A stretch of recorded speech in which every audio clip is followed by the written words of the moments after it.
morning, everybody. Welcome back to AdAmerica TV. Hi, I'm Maya Trainer, one of the guides here at AdAmerica, and we welcome our audience joining us online. We truly hope that you are doing well and staying safe amidst this outbreak. Well, anyway, for those of you who are first-timers here, hi, welcome to AdAmerica TV for the first time. AdAmerica is the U.S. Embassy's American Center, and our mission is to provide a space for young generations of Indonesia to learn more about the United States. We have temporarily moved to a solely digital platform so you can enjoy our program from the comfort of your own home and help flatten the curve of COVID-19. Don't forget to leave your questions in the comment box below, and our panelists will answer them later in the seminar. And for our friends here who are joining us through Zoom, there are a couple of features that you can use to actively participate in the seminar. You can use the raise hand section to ask your questions with your video on, or you can also use the chat box section whenever you wanted to say hi to the other participant and also the panelist as well. But please keep in mind to use these features wisely, all right? Cool. Now today we will be having a session titled 2021 Education USA Indonesia Pre-Departure Orientation. A friendly reminder for all of you, as continuation of our 10th anniversary celebration and celebrating 4th of July, this month we are having a very special activity with a giveaway. And we're giving out a set of content creator package. How exciting. So make sure to stay tuned till the end of this event because that's where I'll be sharing with you all on how to join. In the meantime, I'm gonna break the ice a little bit with our social media quiz. And our question of the day is it true or false that Johns Hopkins was the first research university in the United States? I will repeat the question one more time. Listen carefully, all right?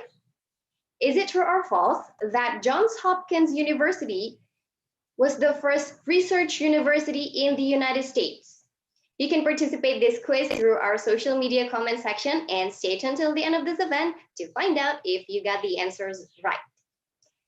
And now, before we begin our event, we have a very special opening remarks from Ibu Rachel Cook, Assistant Deputy Chief of Mission, U.S. Embassy, Jakarta.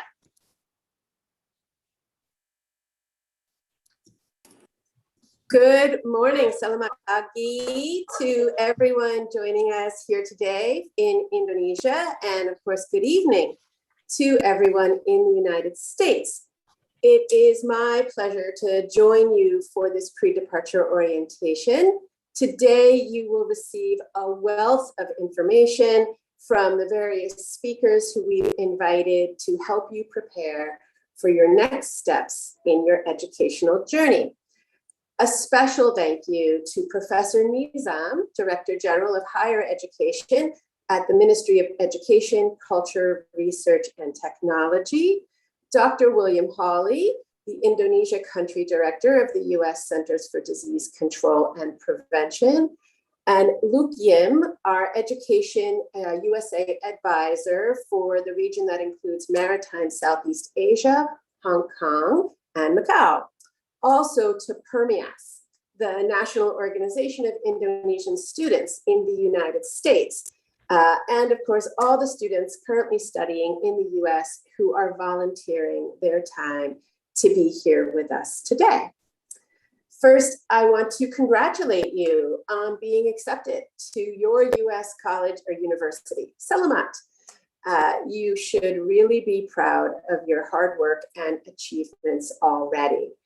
The pandemic has really disrupted all of our lives, and we recognize how difficult the last 16 months have been. However, as COVID-19 vaccines become more widely available, many US universities are pledging to fully reopen for the fall 21 semester. This means that they expect to bring students back to dormitories, hold most classes in person, and resume extracurricular activities. Nevertheless, US universities will continue to prioritize the health and safety of their entire community so that they can perform their academic mission effectively. Even as these universities reopen, they will continue to implement procedures to guard against new coronavirus outbreaks or other serious public health concerns. Now, I urge you all to arrive on campus with an open mind and, of course, an eagerness to learn new and different things. Students are a university's lifeblood, and each and every US university will work hard to create an atmosphere that best helps you achieve your goals. Remember to study hard, but don't forget to enjoy the experiences outside the classroom, which are one of the most important reasons for choosing to attend a university in the United States. Volunteer with an organization on campus or in the local community, join a new club, travel to other states, and don't forget to share stories about Indonesia with the Americans and other international students you meet. You are Indonesia's cultural ambassadors while you are in the United States. When you return to Indonesia, your skills will be highly sought after, and you will become part of the US alumni family. We look forward to getting to know you and working with you in the future. Finally, I wish you all the best as you embark on what will be an exciting and life-changing journey. This journey will challenge you in new ways and push you to take risks you never thought you could attempt. It will also be a journey that rewards you with new friends, new skills, more advanced knowledge in your field of study, a better understanding of both the United States and Indonesia, and a greater appreciation of the many ways our two countries can benefit from closer partnership. So good luck, thank you, and have a great orientation. Selamat dan semoga sukses.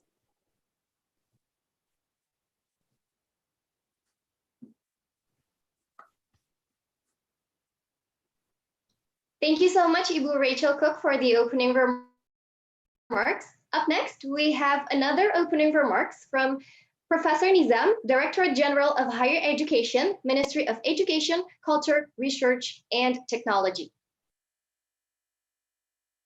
Thank you very much.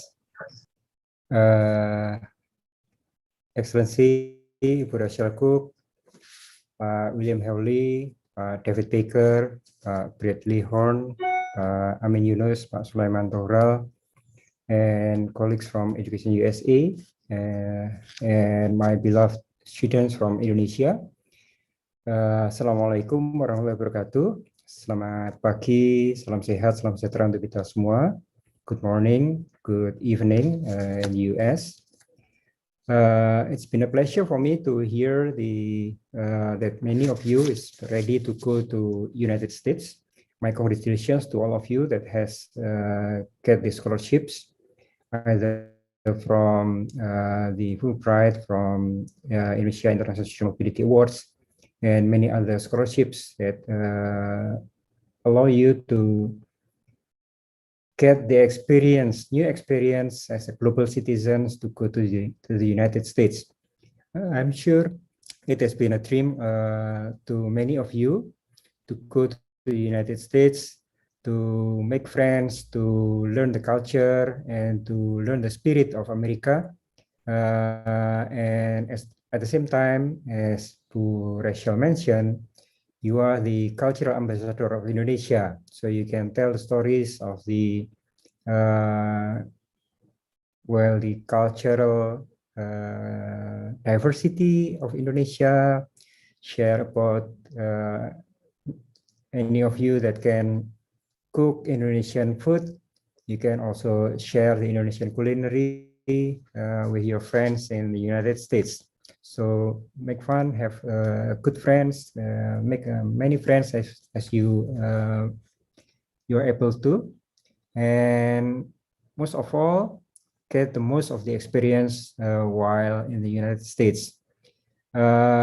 As we know, the pandemic still linger with us, so be cautious and also stay healthy, stay safe while you are abroad. I wish you all the best of experience, the best of luck, and the best of opportunity in going to the United States and to learn, to make friends with many colleagues, many fellow students from the United States, and bring home the friendships back to Indonesia, as well as the story experience you get while joining this scholarship program. I believe that this is a very interesting opportunity for you. Perhaps it can be a life-changing experience for your future, and I believe that this experience will be part of your portfolio that will be seek by professional fields that you are finally will go to. So I thank you, the U.S. Embassy, as well as Education USA, in preparing our students to be prepared to go to many campuses in the United States. As I gather, about 120 of the students that will go in this program comes from the Indonesia International Student Mobility Award, a short time visit to the United States for one full semester. I do hope that you can perhaps find scholarships or can continue your study abroad with possible scholarships if you with all your potentials. So once again, all the best to all of you, and stay safe, stay healthy. Thank you very much. Wassalamualaikum warahmatullahi wabarakatuh.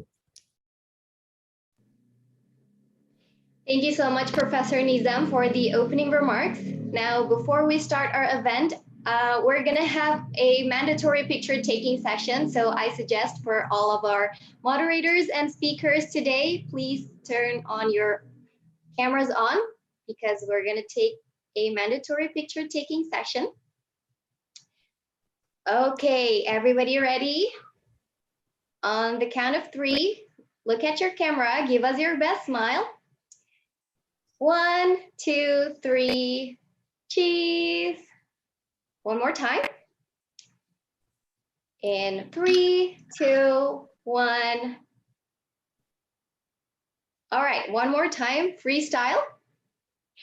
Okay, in 1, 2, 3, cheese. All right, thank you so much, everybody. And now, without further ado, please welcome one of our moderator for today, Kak Cendani Budi, Education USA Advisor, Makassar. Hi, thank you very much for the wonderful briefing for today. And now we're going to have for the first discussion. Let me introduce myself again. Halo semua, selamat pagi, selamat malam juga buat teman-teman yang mungkin ada di US. My name is Cendani Budi. I'm from Education USA Makassar, and I'm going to briefly introduce you about Education USA. Perhaps many of you or some of you haven't known about what is Education USA, so excuse me for sharing my screens. All right, so Education USA is a US Department of State's network for over 400 international advising centers in more than 170 countries. And we actually promote US higher education to students around the world, offering accurate, comprehensive, and current information. And also we provide a free of charge services, including info sessions, one-on-one consultation. If you have any question about studying in the USA, you can definitely contact us. Where should you contact us? So we are actually in Indonesia. We are the biggest in Southeast Asia. We have 8 centers, 8 advisors in 6 different cities, including Aceh, Medan, Jakarta, Surabaya, Malang, and me in Makassar. So you can see the emails, and then it's a very simple emails. You can like aceh@educationusa.org, or if you're in Jakarta, jakarta@educationusa.org, and so on. And then we provide also a link for you to if you want to book us for online virtual consultation, then you can go to calendly.com/educationusa Indonesia, and you can see further about how to communicate with us. All right, so it's a very short, right? Because we want to have a very good, lively discussion in our first session. I think you all have a lot of questions about that. So without further ado, we're going to start our first discussion about health and security considerations. And we are very honored to have our wonderful guest today. Please welcome Dr. William Hawley. Selamat pagi, Pak Bill. Hello. Ya, selamat pagi. Selamat pagi. And he's the country director of Centers for Disease Control and Prevention. And also, please welcome Mr. Luke Yim, our Regional Educational Advising Coordinator. Hello, Luke. Selamat pagi. Selamat pagi semuanya. Thank you. Selamat pagi. Good morning. Okay. Good morning. So we're going to have a short presentation from Luke about health and security and wellness. It's in the USA, what kind of facilities that you can reach out if you're, in this whole pandemic situation. And also Dr. Hawley will talk about health and about the pandemic situation as well in the prevention. And in the end, we are going to have Q&A sessions. You can put your questions on the chat box, and we're going to try to cover all of them. And if you don't speak English well, you can definitely write down in Bahasa. So without further ado, we're going to welcome Luke. The screen is yours. Thank you. Thank you, Chandani. Hi, everybody. Let me share my screen very quickly. We'll get started. Okay, hope everybody can see my screen. Once again, my name is Luke Yim. I am the Regional Educational Advising Coordinator, covering the regional network in Maritime Southeast Asia. And today, I'm going to give you a brief presentation on the topic of health, security, and wellness. And I'd like to start by saying that you are welcome here. American universities are ready to welcome international students back for a more normal semester for the fall. And while keeping your health and security as the top priority.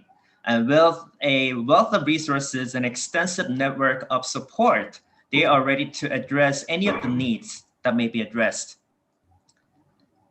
And you'd like to start by looking into some of the key resources and key people before entering the United States. Most American universities will have their health center, student health center, within their campus location. And they are able to provide basic services for things like physical illness, medical treatment, and also counseling services. And some of the key people that you should know include International Student Advisor, and they may be your DSO or designated school official. And they are in charge of addressing any of the needs that are specific to international students and to ensure that international students maintain their legal status while studying in the United States. And then you want to know who your academic advisor is and also your resident assistant or resident director who will be taking care of you for your residential life on campus. And there will be a campus police, and you want to have the campus police contact information close to you, and they can provide services like late night escorting services. And there are emergency phones located all across the campus. So you might want to know the locations of those emergency phones. And whenever there is a case of emergency, you can contact the campus police, and they should be able to respond to your needs faster than the local police. And there should be an international student office where you can go for any types of inquiries. They also often organize fun events for international students, like the city tours. And if there are questions that they are not able to address, and they can be the point of contact for you to find where to go and where to look for help and assistance. And of course, student unions and student associations, you might want to contact them in advance and look them up. because students are often a great resource and they can provide information that are imperative and pertinent to your health and safety and security in the United States. And regarding COVID safety protocols and vaccine requirements, let me start by saying that they vary by institution.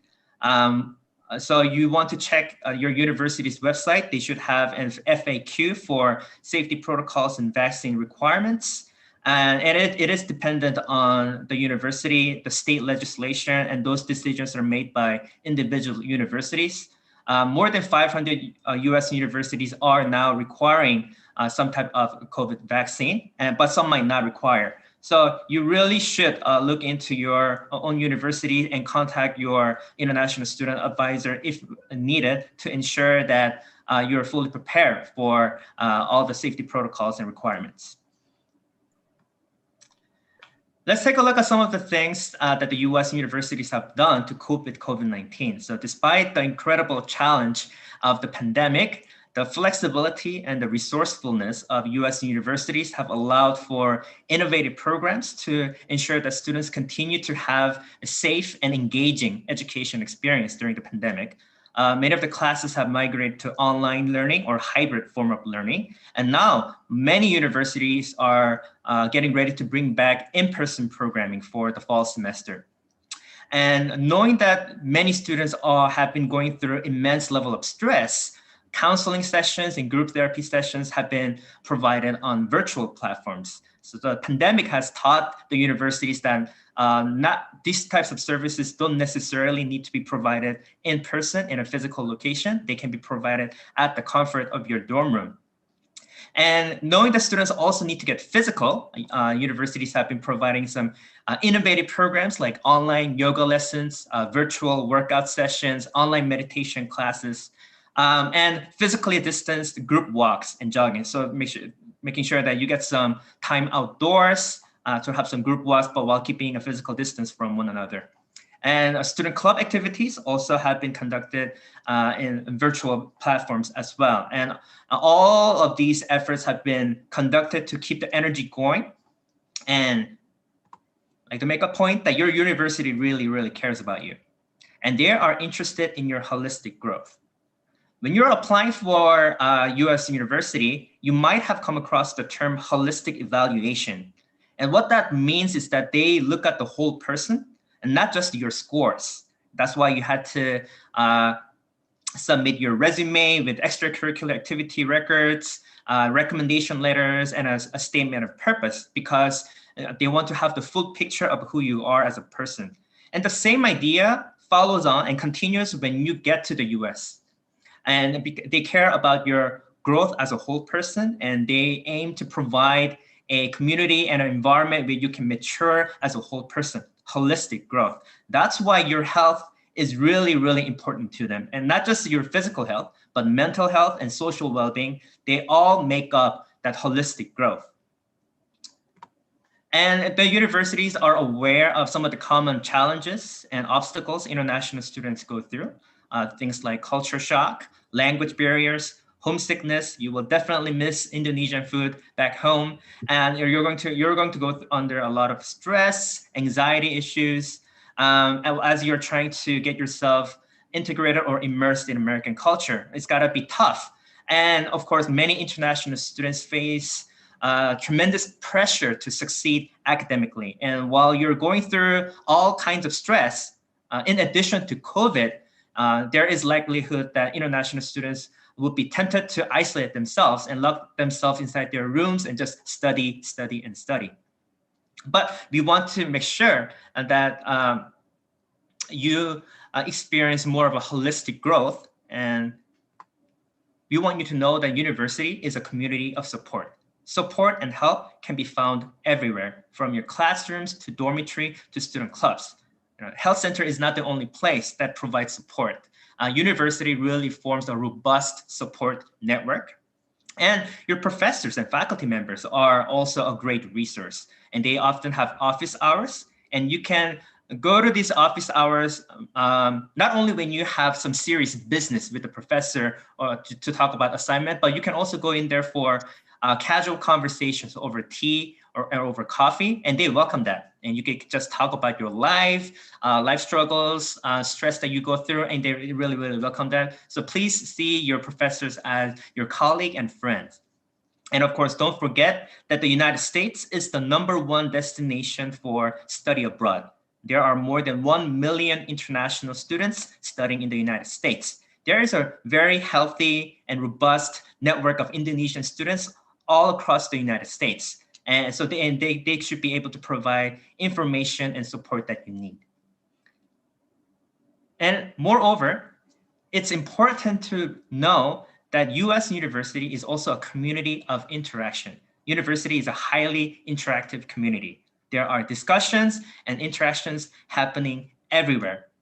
And the universities are really built on the concept that they provide a safe and engaging space for thoughtful conversation. So you will see that these discussions are happening inside the classrooms, outside the classrooms, in your dorm areas. This interactiveness is really, really promoted across the campus. And they value diversity of perspectives. And they are trying to put together a microcosm of the world. That's why international students are an integral part. You give so much to US universities, and you make American universities special. And of course, American society is not perfect. And whenever there are some serious social issues going on, with issues like race or discrimination or diversity, you know that these are being discussed on American campuses. And everybody basically stands on the equal ground during these discussions, from freshmen to university presidents. There is no hierarchy in discussion, and everyone has a voice, and everyone has an equal part to play.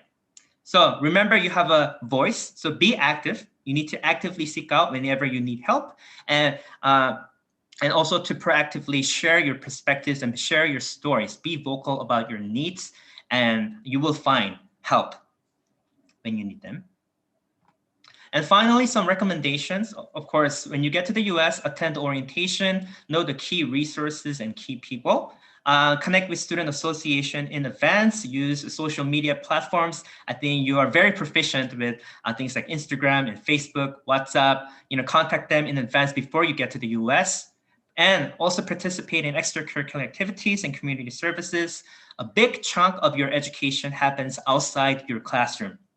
And they are a great way to meet new friends outside your nationality circles, people with common interest and a similar direction. So those will be a great way to find some new people, new friends. And of course, finally, learn important information and communication channels. You will be surprised to see the amount of information and support available at your university. And that's why it is important for you to be plugged into these information and communication channels so that you are always up to date with important information regarding your health and well-being in the United States. Once again, don't forget, you make American universities special. All right, so take your first step with confidence. And once again, you are welcome in the United States. Thank you. Thank you very much, Luke. Yes. Thank you very much for all the explanations about the wellness and what facilities that they provide in the US universities. And I apologize, before we go for Dr. Holly, I want to make a small announcement. For those who can't, we encounter a little bit small problems here technically. And for you who can't enter Zoom right now, I'm very sorry about that. But we are live on YouTube at America account, and also Facebook at EducationUSA Indonesian, also at America. So we welcome you to join our discussions later on. So if you have any questions on YouTube or on Facebook, please write down your questions, and we're going to try to accommodate everything in the end. So yeah, please, Dr. Holly, if you're ready, the screen is yours. Thank you. Thank you. Let's see. Here. Lalu. Ini. There we go. Okay. Thank you very much for the opportunity to talk to all of you. My name is Bill Hawley. I work for the Centers for Disease Control and Prevention. And minta izin Bu Cendani, saya bicara bahasa Indonesia, nggak ada apa-apa kan? Ya, oke. Nah, CDC adalah Kementerian Kesihatan Amerika, seperti Kemenkes Pusat kan.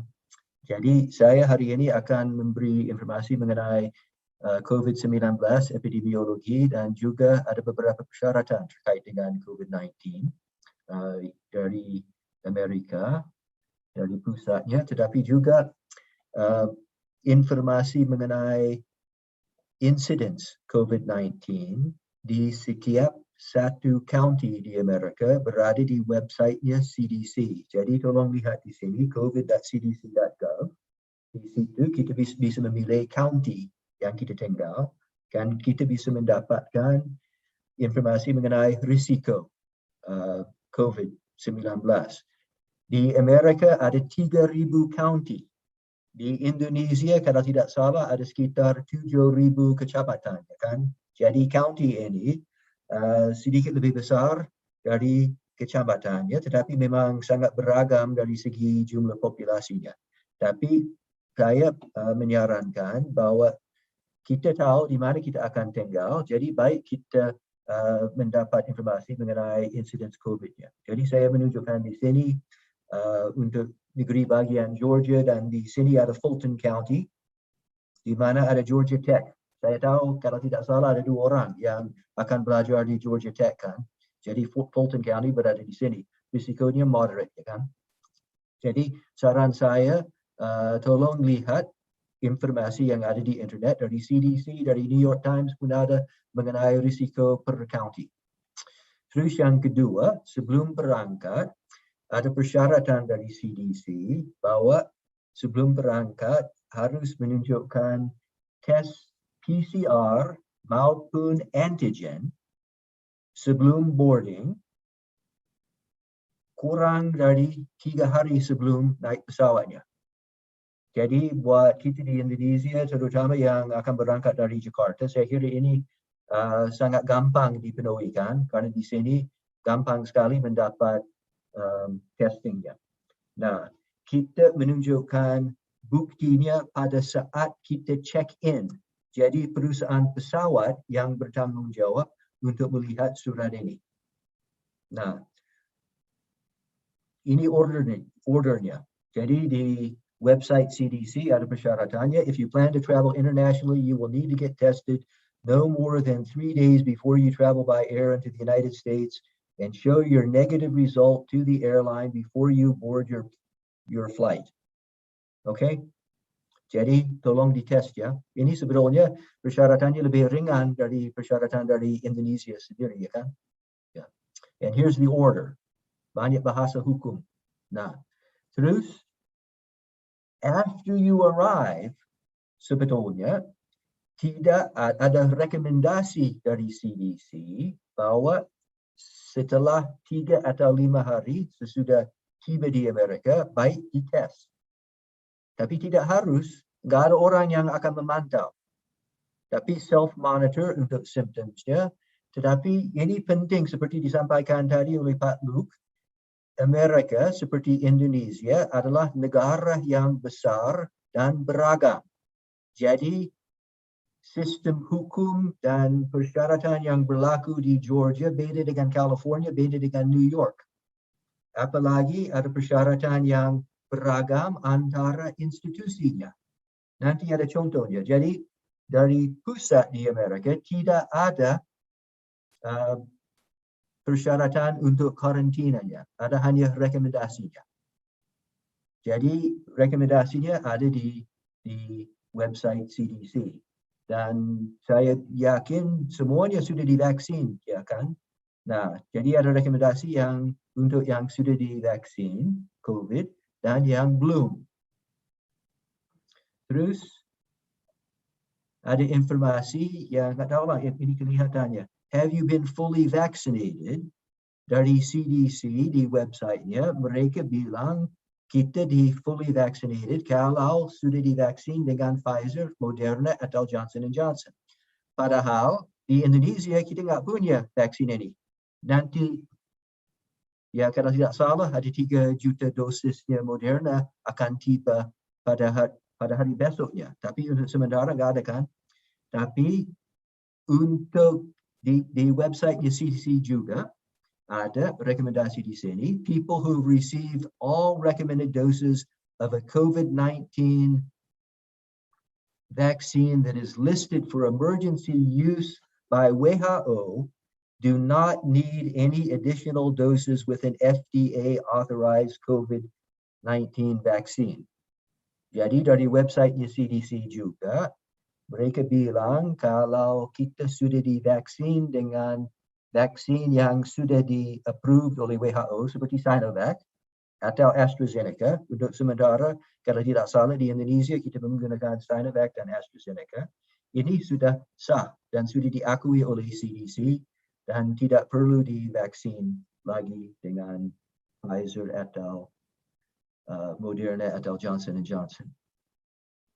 Nah, seperti disampaikan oleh Pak Luke, persyaratannya bervariasi tergantung pada universitas. Saya melihat di Excel spreadsheet ada beberapa orang dalam grup ini yang ke Columbia University di New York. Ini dari websitenya Columbia University. Ada persyaratan. Last day to get first, July 19. Last day to get first dose of Sinovac to comply.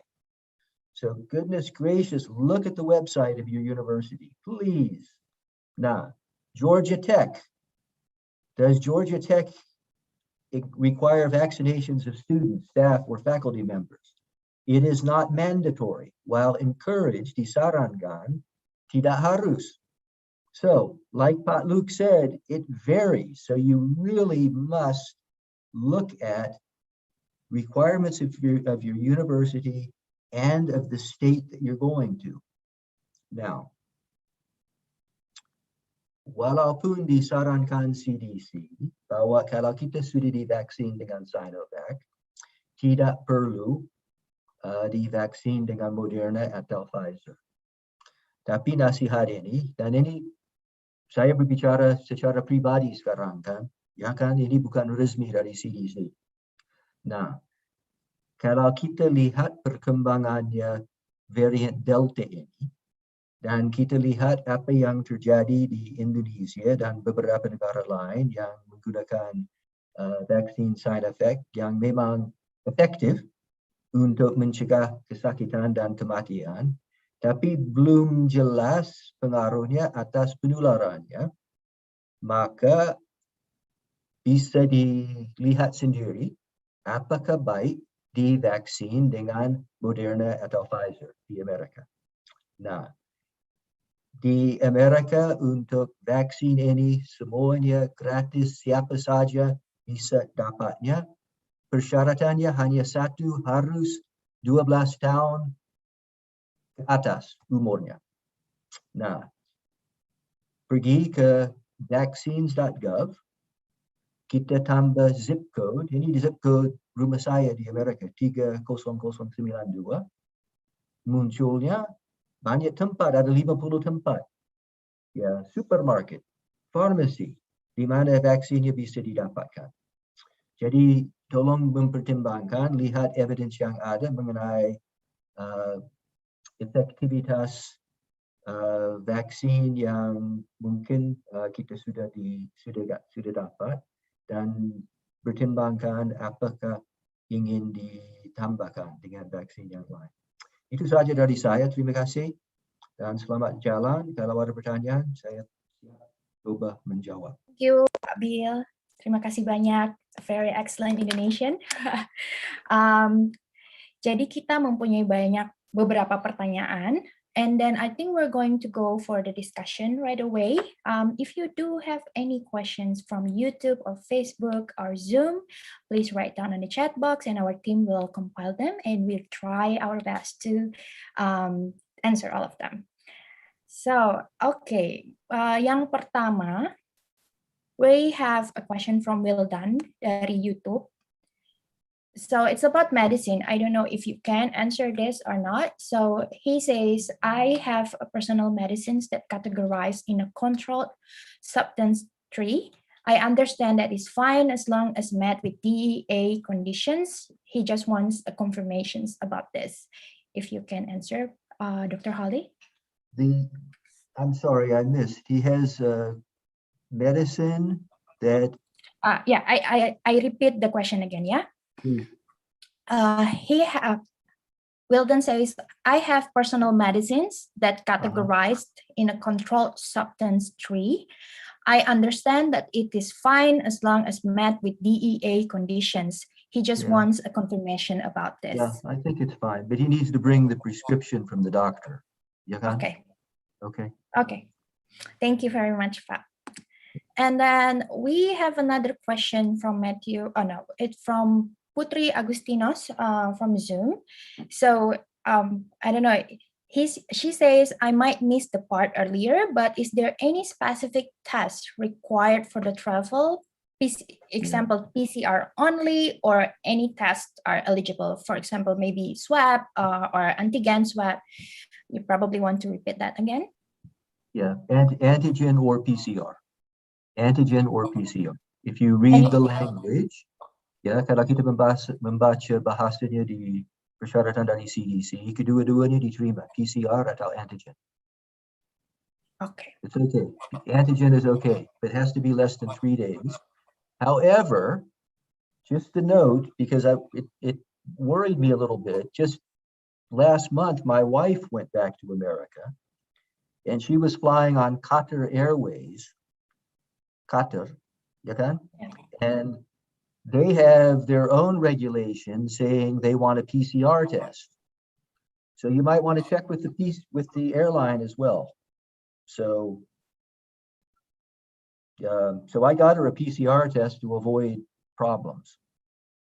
But anyhow, according to the CDC guidelines, antigen or PCR are okay. Okay. Good. Thank you very much. Is it clear already? Right. Yeah. So I think maybe because it's a delayed information from YouTube and Facebook on Zoom, probably we can repeat some information again, Pak Bill, if you don't mind. Yeah. This is the question from YouTube from Rizky Widyasari. So she says, she asking about, is it possible that even though we have completed 2 doses of AstraZeneca in Indonesia, we still be able to get vaccinated at the states of New York? You probably want to answer that? Yes, it's possible. It's possible? Yes, it's possible. But is it necessary? According to CDC, it's not necessary. Okay. All right. But if I were vaccinated, kalau saya sendiri di vaksin di sini, kalau sempat vaksin lagi, saya ikut sajalah. Oh. But it depends on the person. But according, the official version is not necessary. Okay, it's not necessary, but if you want, you can, but it's not mandatory. And it's free. Yes, it's free. All right, thank you very much. And then perhaps we're waiting for more questions to come. I want to ask about, the situations that people asking about arriving in the States. So maybe we can run again. What is the overall regulation for international students arriving in the United States during the pandemic? What is the what? What is the overall regulation for international students arriving in the United States during the pandemic? The only regulation is to get tested before you get on the airplane. Everything else is recommendation. Okay. So America is a very lightly regulated society. You can? So it's not, and that's why I showed the website where you can see the risk of COVID per county. You have to be informed, be educated, make intelligent decisions.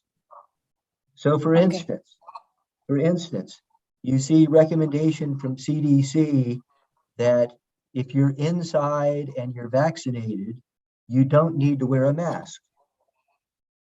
But then we have Anthony Fauci say that if he were inside in southern Missouri, where cases are high, he would wear a mask.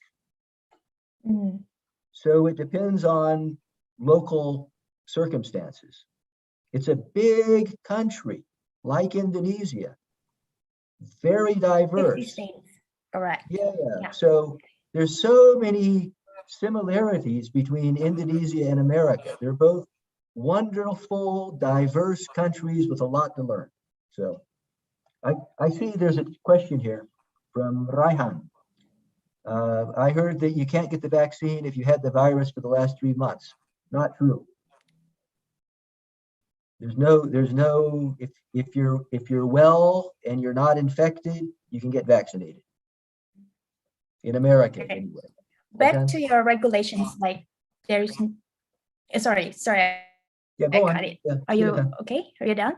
Yeah, done. Yeah. So back to the regulations, says it's a big country, so it's different, varied from states to states, and it's including about the quarantine, right?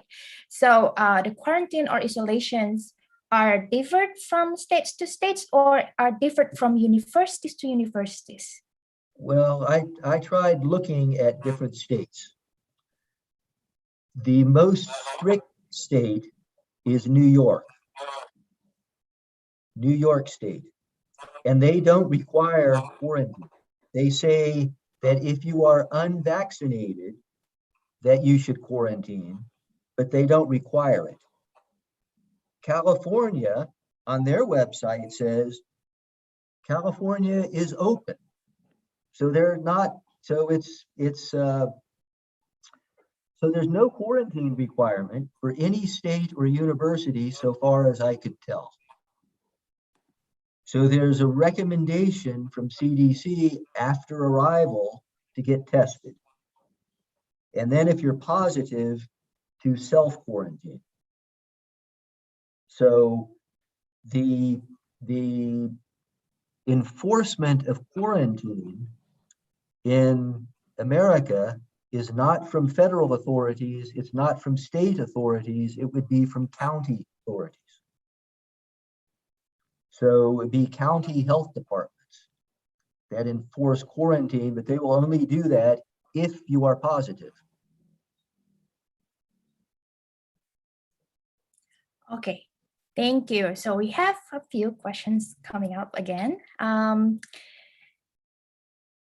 All right, probably we have to repeat again because this is a question from YouTube. I think it's a delayed information there, or probably they come late.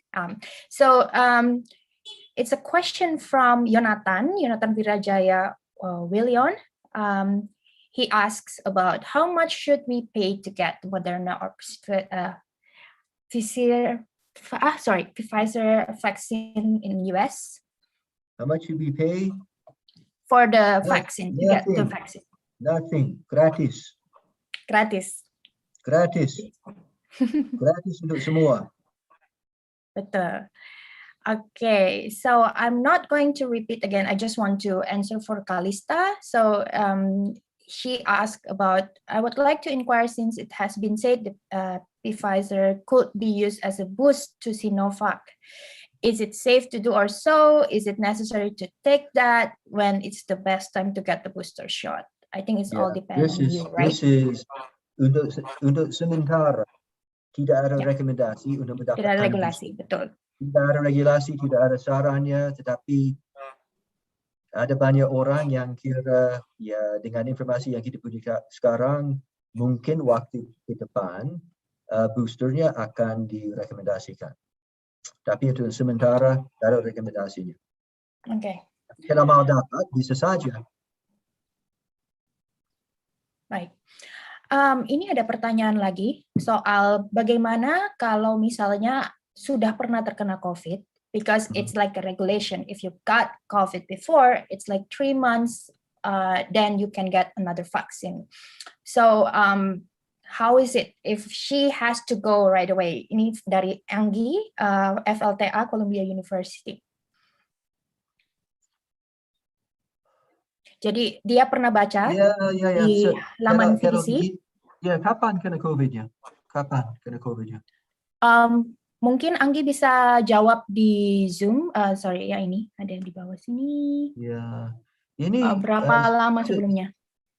Sebaiknya, I've been fully vaccinated. My university has approved my vaccine. However, on the travel across the state, will it be fine? Yeah, you can.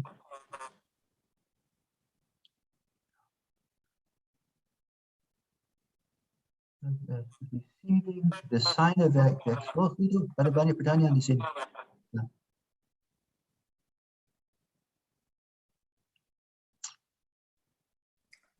Jadi biasanya kalau di Indonesia, they can't get the vaccine kalau mereka itu baru kena COVID. Jadi harus tunggu selama 3 bulan. Iyalah, ini persyaratannya di Indonesia. Right. Jadi kalau misalnya dia mau, berarti ini, dia berangkat. Ini harus bertanya kepada universitas. Tanya pada universitas, kan? Karena ini memang persyaratannya berada. Oke.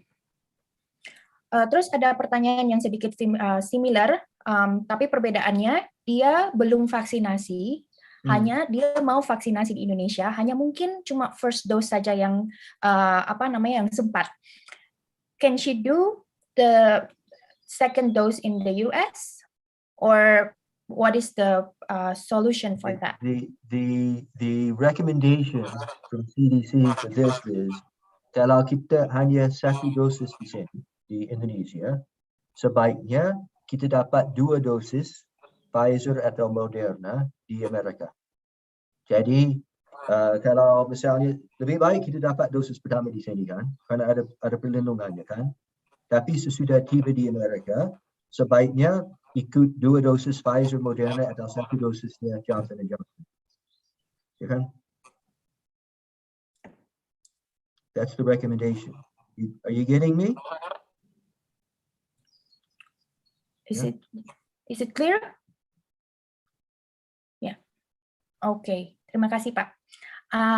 Okay, we still have time. It's coming up about the each cases. There's a question here about I've been fully vaccinated with Pfizer and I want to travel. Will that be fine? Not taking the FDA approved? Yes, it's fine. Yeah, unless the recommendations change. But remember how often the regulations change in Indonesia. Ya kan? Selalu berubah, sama juga di Amerika. Ya kan? So pay attention to the regulations. But for now, if you're vaccinated with Sinovac, nobody's paying attention. Nobody's checking. The only people who are going to check you there are two places that are going to check you. One, when you get on the airplane, pada saat naik pesawatnya akan dicek. Sesudah tiba di Amerika, yang diperiksa hanya visa saja. Visa saja.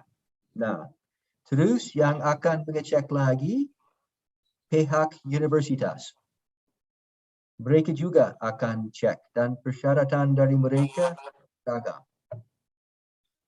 Yang lain sama sekali tidak cek. Right. So it's very depending on each states and regulations. So you have to check your state, your university, right? Jadi tidak ada regulasi secara menyeluruh, hanya selalu di-encourage or recommend to go to the sites. And okay, I think we have quite interesting question here. Agak technical, Pak. So Ibu Retno, she says, I want to answer Ibu Retno. Can visitors, non-US, be vaccinated in US? Yes. How to check which location accept foreigners to be vaccinated? Vaccine.gov yang saya tunjukkan tadi itu kan, mereka tidak peduli orang Amerika maupun orang dari luar, tidak peduli. Asal umurnya lebih dari 12 tahun, diterima saja, gratis. Okay? Because the idea is that the vaccines are a public good. Any human being should be vaccinated, no matter what their legal status. Any human being who's above 12 years of age should be vaccinated. Okay, thank you. Jadi jelas ya teman-teman, if you is really a massive country with a lot of regulations with different states. So yeah, encouragement. It's like Indonesia. It's a wonderful Right, country. correct. Exactly. Sama saja. Baik, ini ada dua pertanyaan. I think it's a little bit interesting. And jadi ini pertanyaan dari Putri. She's asking about, are there special regulations related to clinics or hospitals that are recommended by the United States to carry out PCR or antigen tests in Indonesia? For example, at the Indonesian international hospitals such as Ramsay Hospital, because this hospital is often associated for medical check-up for visa or other referrals. Maksudnya adalah biasanya kalau untuk visa, they have like a recommended medical check-up di rumah sakit tertentu. Jadi apakah dengan PCR atau antigen ini harus dengan rumah sakit yang di-refer atau any puskesmas atau apapun yang menyediakan itu bisa? Asal diakui oleh pemerintah Indonesia. Oke, asal diakui ya. So it has to be formal, tapi Indonesia dan diterima oleh pihak perusahaan pesawat. Oke, jadi selalu cek apakah dengan pesawat misalnya Qatar ada regulasi tertentu dia harus di rumah sakit mana, tapi untuk pemerintah Amerika tidak ada ya. Oke, and then yang kedua dia juga bertanya, do the PCR or antigen test results have to be translated into English? No. No, right? We asked that we had that question for American citizens who asked that question. I bet. We did also receive the similar question. So very nice to have. Yeah. Okay. I think I have, let's see, in the other platform. So please, if you. Kevin is asking. Will the U.S. ban students? I don't think so. I sure hope not. Kevin Hindian, considering the increased number of COVID cases here in Indonesia, if U.S. add Indonesia to the banned entry list, are students still allowed to enter the U.S.? Ya, mudah-mudahan ini tidak terjadi. Yeah. Sorry, can you repeat it again? Because it's like slightly crushed. Yeah, I don't. As far as I know, the United States is not banning any countries, and certainly not Indonesia. Ini ada di chatnya Pak.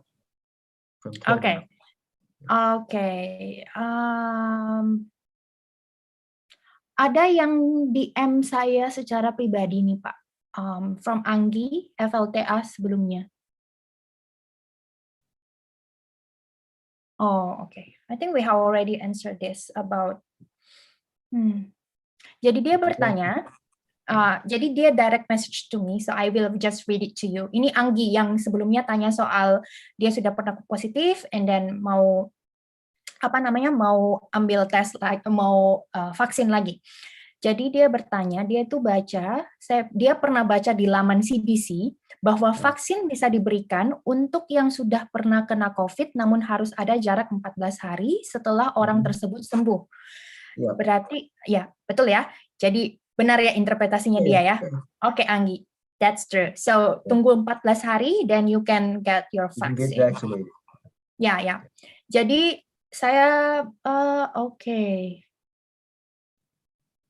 Okay, this is a very interesting question as well from Audrey Fasti Riyadi.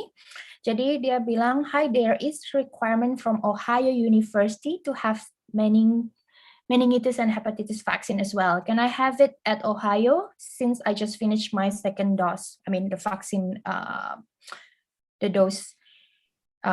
COVID vaccine in Indonesia. You'd have to ask the university. Ohio. You have to ask the university. Okay. This is Hep B. Hepatitis B. Sorry? Hepatitis yang mana? Dia namanya Audrey. Bukan, maksud saya ini vaksin untuk hepatitis B, ya kan? Yeah, because Indonesians are vaccinated against hepatitis B. It's part of routine EPI here. Ya, seharusnya sudah divaksin. Bu Audrey? Hep B. Yeah. Okay. Now, before we close our session, because it's now last 5 minutes or last 4 minutes, I think. Jadi ada yang bertanya dari YouTube, Pak. He says, I just recovered from COVID-19 with mild symptoms. I have done an antigen test with negative results, but for PCR, it is still positive.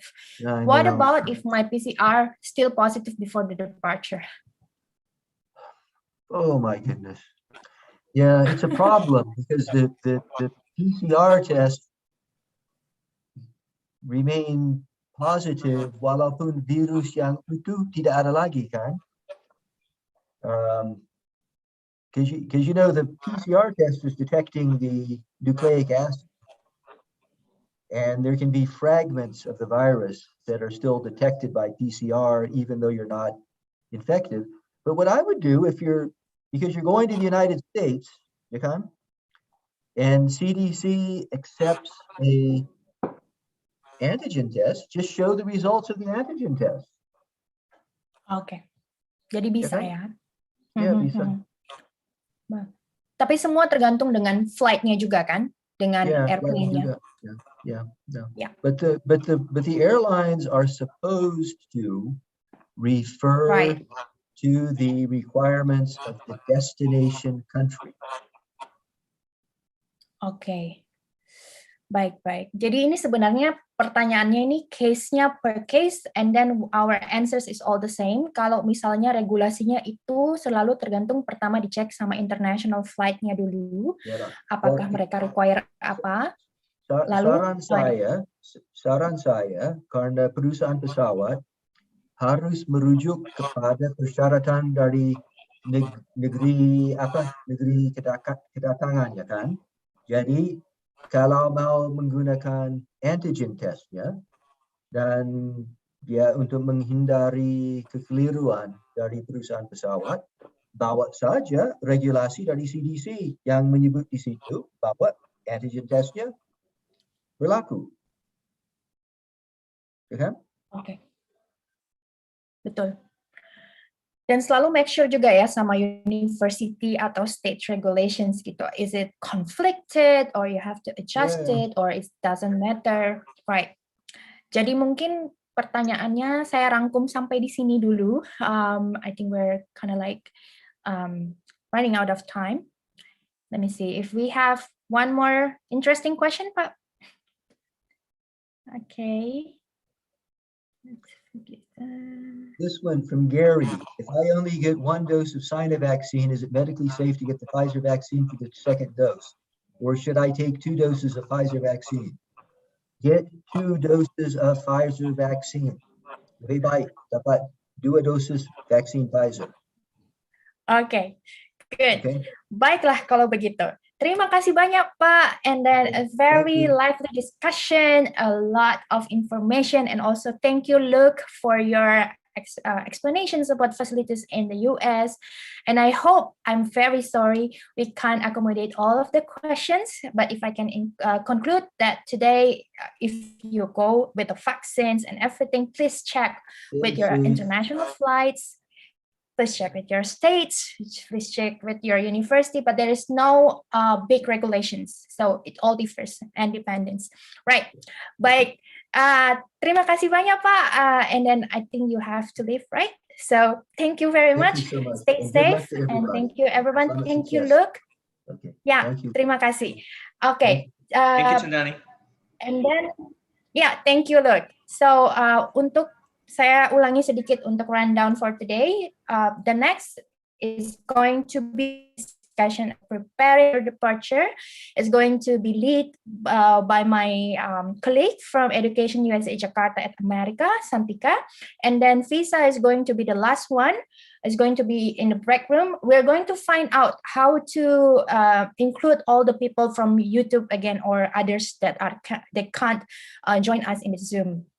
And without further ado, I think I'm signing off, and thank you very much for joining our discussion for today. And Santika, the screen is yours. Thank you. Thank you, Chandani and Luke and Dr. William for such very informative session. And I know that all of you here, if you guys are planning to depart to the States soon, you guys probably have a lot of questions regarding the vaccination. And I've seen a lot of repeated or similar questions or cases that you ask in the chat box, whether it's from the Zoom is a chat box or the comment box from Zoom or Facebook, YouTube, Twitter, and every other platforms that we are streaming this from. But if you still have questions, I suggest that you go to our YouTube to rewatch the specific session with Dr. William, the Q&A just now, and see if you can get your answers, because sometimes it's a similar or same case as the questions that have been answered by Dr. William and Chandani. Okay, so without further ado, I will start the next session, which is preparing for your departure. And in this session, I have three current students in the United States. We have Michelle, Hanif, and Parawati. And I will start from Michelle because she will be representing PERMIAS. So she will tell all of you what PERMIAS is about and how you can try to connect with PERMIAS and get the most benefit for you, especially if you are departing to the United States this year or later. Okay, without further ado, this is Michelle Cafiona, President of PERMIAS Nasional. Hi, Michelle. Hi, Santika. Thank you so much for the warm introduction, and thank you again, Education USA, for inviting me. Selamat pagi untuk teman-teman yang ada di Indonesia, and selamat malam untuk yang mungkin udah di US. Malam udah menemui midnight ya. So yeah, thank you so much for your time. I know it's like a huge time difference. And if you can start with maybe telling everyone where you're studying and what major that you're taking, and then go into your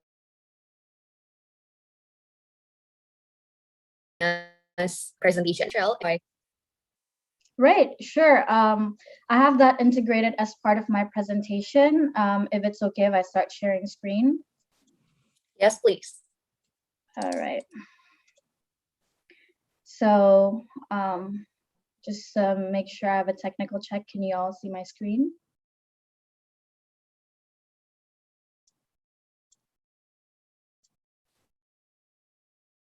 Yep. All right. Awesome. Again, thank you so much for the introduction, and I'll just get right to introducing myself. Hi, my name is Michelle Caviona, and I'm the president for PERMIAS Nasional for 2021 and 2022. I'm currently going to school at UCLA with a double major in business economics and communications. And in terms of what led me to this role as president of PERMIAS Nasional, I've been very involved in Indonesian student organizations in the US. I started out with IPSA, which is the Indonesian student organization in UCLA, and then as finance officer and finance director, and then I was the co-president of PERMIAS LA last year. And then I just expanded my scope with, as well as the co-director of organizational development from PERMIAS Nasional. And this year I took the leap to run and gratefully got elected as the president of PERMIAS Nasional for the upcoming year. So that's a little bit about me. And if you have any questions following and upcoming this discussion, feel free to email me and contact me on my social media as listed.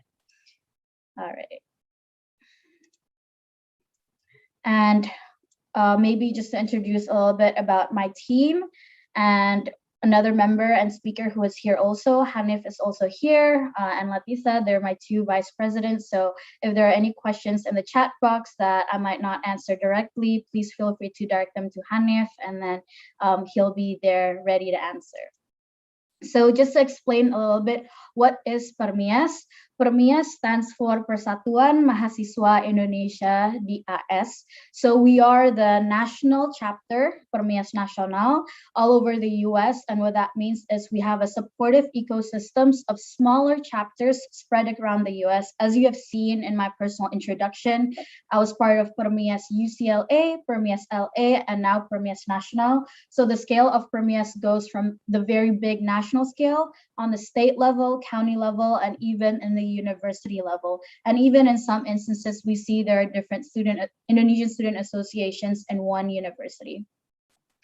So about our community, we have about 9,000 students across the US, 82 different chapters. So hopefully if you have specific schools and specific information, you will find a home away from home. Udah langsung ada teman-temannya ya di kuliah wherever you're going, through PERMIAS Nasional, as well as getting you connected to the chapters.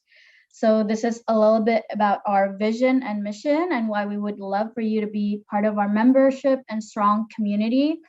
Essentially, one of the things I really resonate with personally is how grateful I am to be privileged enough to have a US education and come here. So our vision is really to become a world-renowned organization that accommodates all Indonesian students and create the strong community of future world leaders. And we want to emphasize the future world leaders part because, you know, I think kalau misalnya kalian murid-murid Indonesia yang sekarang kuliah ke US, kalian juga udah ngeliat sekarang banyak kepala-kepala negara dan big people, that is running Indonesia's government, Indonesia's biggest businesses that are coming from universities in the US. So with the strong community, we hope to provide a supportive ecosystem so everyone can reach that growth and hopefully be future world leaders in Indonesia and bring more change and impact, as part of the next generation. All right. And then this is our mission. So we collaborate with students, chapters, external organizations, and 3 fronts, which we are focusing on, which are academic, professional, as well as social activities. So in terms of students, we are trying to focus on all programs that are adding value to Indonesian students in the US. We have 82 chapters, which are our key partners, as well as external organizations. We work closely with the Indonesian consulate and Indonesian embassy here in the US, other student organizations that are not necessarily Indonesian, and we work together closely with the Indonesian Student Association all over the world. And these are our 3 fronts, and some of the programs that we include are part of these 3 buckets. And to show you sort of a larger map of our network, this is our chapter network, and as you can see, it's spanned all over the US. Right now, we have only 82 officially registered chapters, but last I count, there's actually about 100 chapters, but they have just not been registered yet, and they're upcoming in the coming year, and we're getting more chapters as well as ubiquitousness across the US. So to share a little bit about what PERMIAS does, besides our reach and why do we have this reach, is I'll show you some of our last year's events and programs. So from PERMIAS Nasional itself, these are some 5 of the biggest events. And Ignite Indonesia, that was one of our main concerts that tanggal 17 Agustus, where we were able to raise over 200 juta in order to donate to a charity.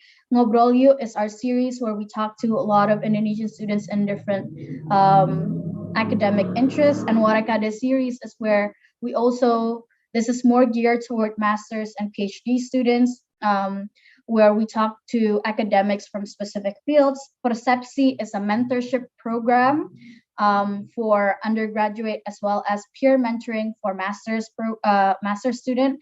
And the hub is a platform where you can check it out and see all the upcoming events, not only from PERMIAS Nasional, but also from PERMIAS chapters. Just to give everyone context, mungkin dari PERMIAS Nasional sendiri 1 bulan bisa ada 2-3 acara Dan bisa dibayang kalau misalnya ada 82 chapters, acaranya seberapa banyak. So I know we've been virtual the last year, but in the upcoming year, we're not only going to have virtual events, but we're also going to have in-person as well as virtual events. And again, to emphasize the students portion and who we serve, jadi komunitas kita itu bukan hanya mahasiswi dan mahasiswa undergraduate, tapi kita ada strong community of all undergraduate, masters, PhD students, so people coming from very, very diverse backgrounds. Some have families, some are just coming into the US, some are in the US for a very short time. So we try to accommodate everything.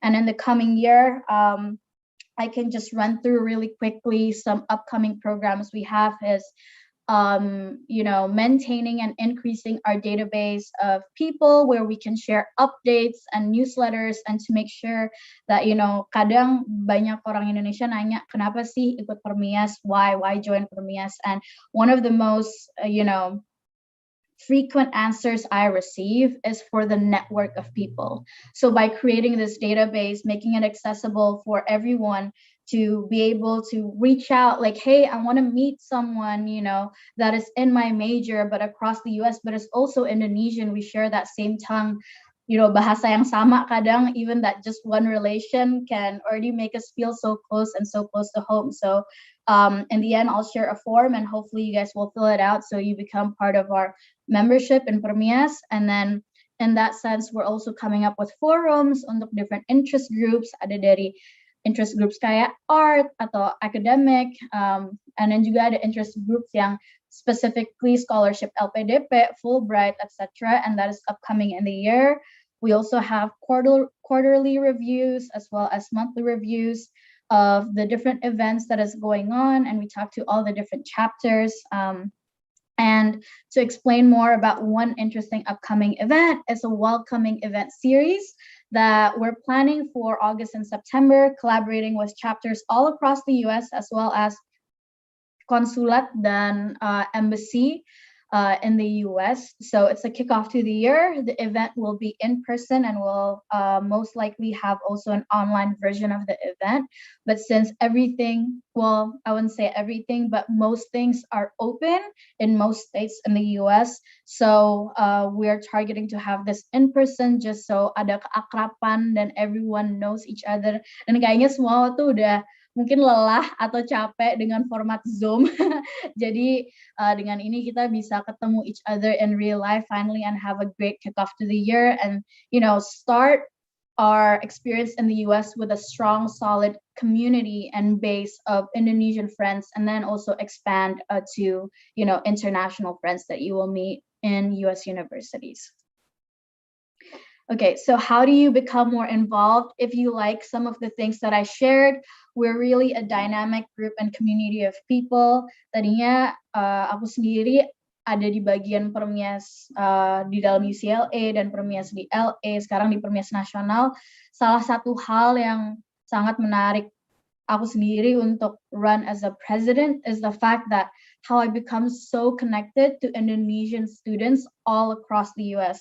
Kadang kita nggak realize, kadang aku banyak murid yang ngomong ke aku, kok kayaknya nggak ada murid-murid Indonesia ya di US. Aku nggak ketemu murid-murid Indonesia lain. I feel like I'm the only Indonesian student here. So I always want you to feel like you can reach out to PERMIAS Nasional and know that there's this big base and supportive base of Indonesian students in the US, and that, we are here to support one another and be here for each other in our community. Jadi, if you ever feel that way, reach out first to your chapters because they're the ones closest to home. We'll probably have a lot of information. Like Luke said, reach out to people in your school and everything like that. And, the chapters in these schools usually already have information from, the international center, and they will relay it to you di group WhatsApp lah segala macam in ways that it's easier to consume and access. All right, this is our organizational chart. I don't need to spend too much in here, but we're divided into 2 departments with 6 2 sides with 6 departments each, internal and external. So more or less our board last year comprised of 80 people, and right now we're in the recruitment stage.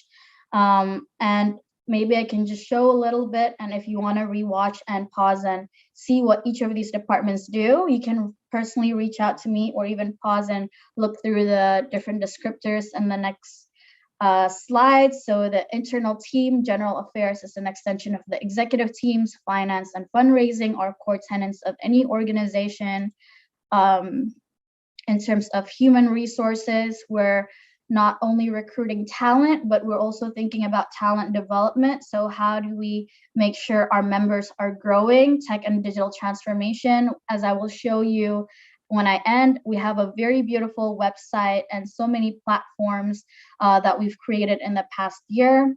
Promotions and publications is our design and marketing team, and I will show our Instagram and other news outlets that we share. Our external team, community outreach, creates that database. Organizational development is basically helping all chapters. This is where I was last year, and engaging with almost all chapters across the US. Koordinator wilayah, kita ada 9 wilayah terbagi di Amerika Serikat. Ada 3 wilayah di West Coast, 3 wilayah di East Coast, 2 wilayah di Midwest, and 1 wilayah di South. And they're basically the person of contact for all these different territories. So I'm sorry if I'm going a little fast. I just want to make sure I'm good with the time, but I'll just give one-liner descriptions for each of this. Partnerships, we work with so many great partners. EducationUSA is one of them. They've been such an amazing partner of ours in terms of, introducing PERMIAS Nasional to students who are trying to go to school in the US. We also partner with a lot of Indonesian government, etc. Events, we create huge events like the welcoming party coming up. And then academic research and professional development, we have mentorship, professional development programs, as well as we're connected to Indonesian professional associations. Jadi ada alumni group yang satu di Indonesia, ada alumni group juga yang di US, and they're currently working in the US. Jadi kebanyakan murid suka look for cara-cara biar mereka bisa, get that OPT and work experience in the US. So that's one side of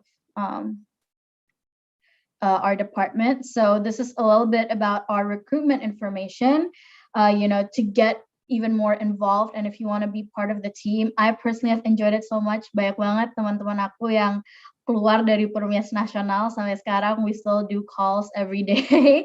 And I think that's what have made my COVID year very interesting. All the Zoom calls and meetings, berorganisasi, dan masih bisa sustain ngobrol-ngobrol di bahasa Indonesia walaupun kuliah di US.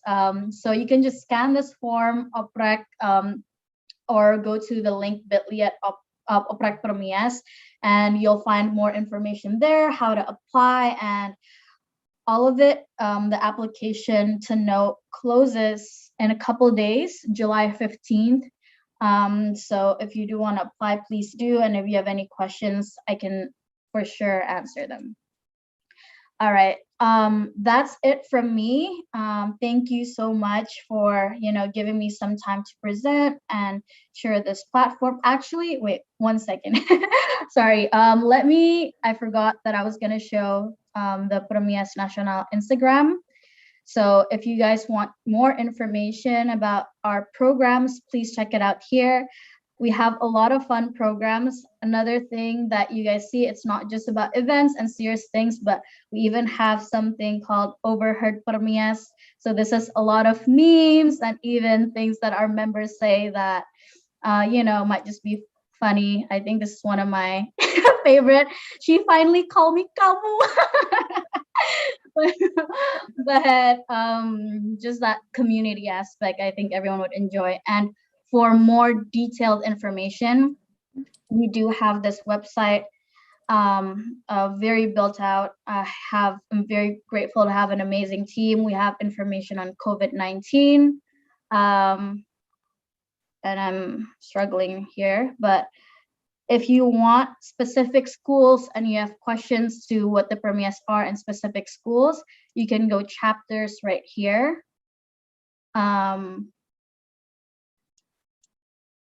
it's not working at the moment. But if you go there, there are about 82 chapters across the US. So let me exit out of that, but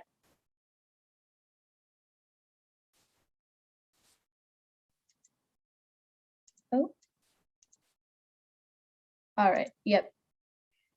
So I think that's it from me. If you would like to be a member and get more news, information, and updates included in WhatsApp and everything, please just get this form. It's a very short form, just your name and email and some contact information. And thank you for lending me this platform for sharing. I'm very excited that there's at least 300 students that are going to the US, and hopefully I can try my best to support all of your needs. And if you have any program or feedback from anything you've seen here, please feel free to share to me. I'm always open, and I always, have a lending year and time. All right, thank you.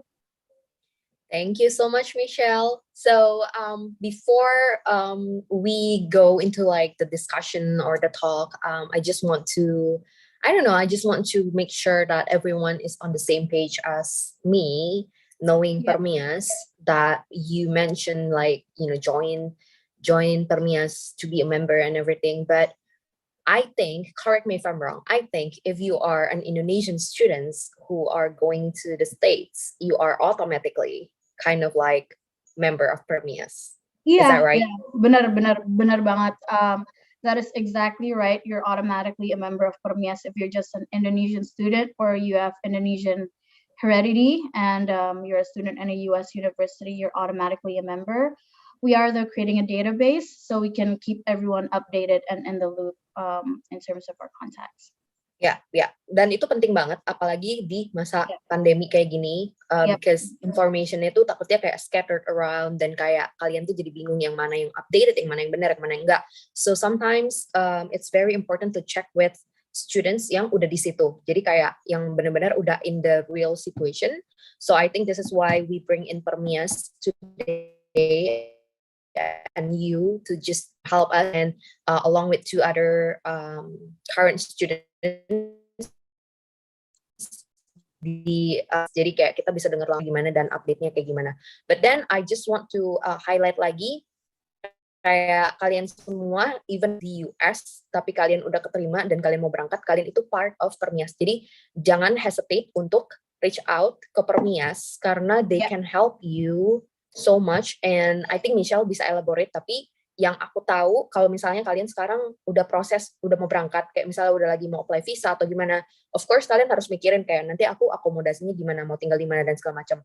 Apalagi kalau belum pernah ke US kan kalian kayak nggak tahu ya lokasi-lokasi atau pilihan opsi-opsinya yang bagus, yang gimana, yang safe, yang more affordable yang mana. So that's when I always recommend my advices untuk kayak kamu coba deh reach out ke PERMIAS untuk tanya kayak do you have any Indonesian students di kampus yang kamu mau tuju, dan ask kayak akomodasi di situ tuh kayak gimana sih, pilihannya apa aja gitu. Itu jadi kayak lebih kayak local guides, menurut aku tuh lebih penting kayak untuk tahu kan lokasinya kayak gimana dan segala macam, because you never been there. Dan kalau kita lihat dari Google Map aja, it won't be as akurat as people who already living there gitu. Jadi Michelle coba bisa di-elaborate gak kayak bantuan-bantuan apa sih yang bisa PERMIAS members dan PERMIAS in overall bisa coba bantu incoming students atau departing students this year.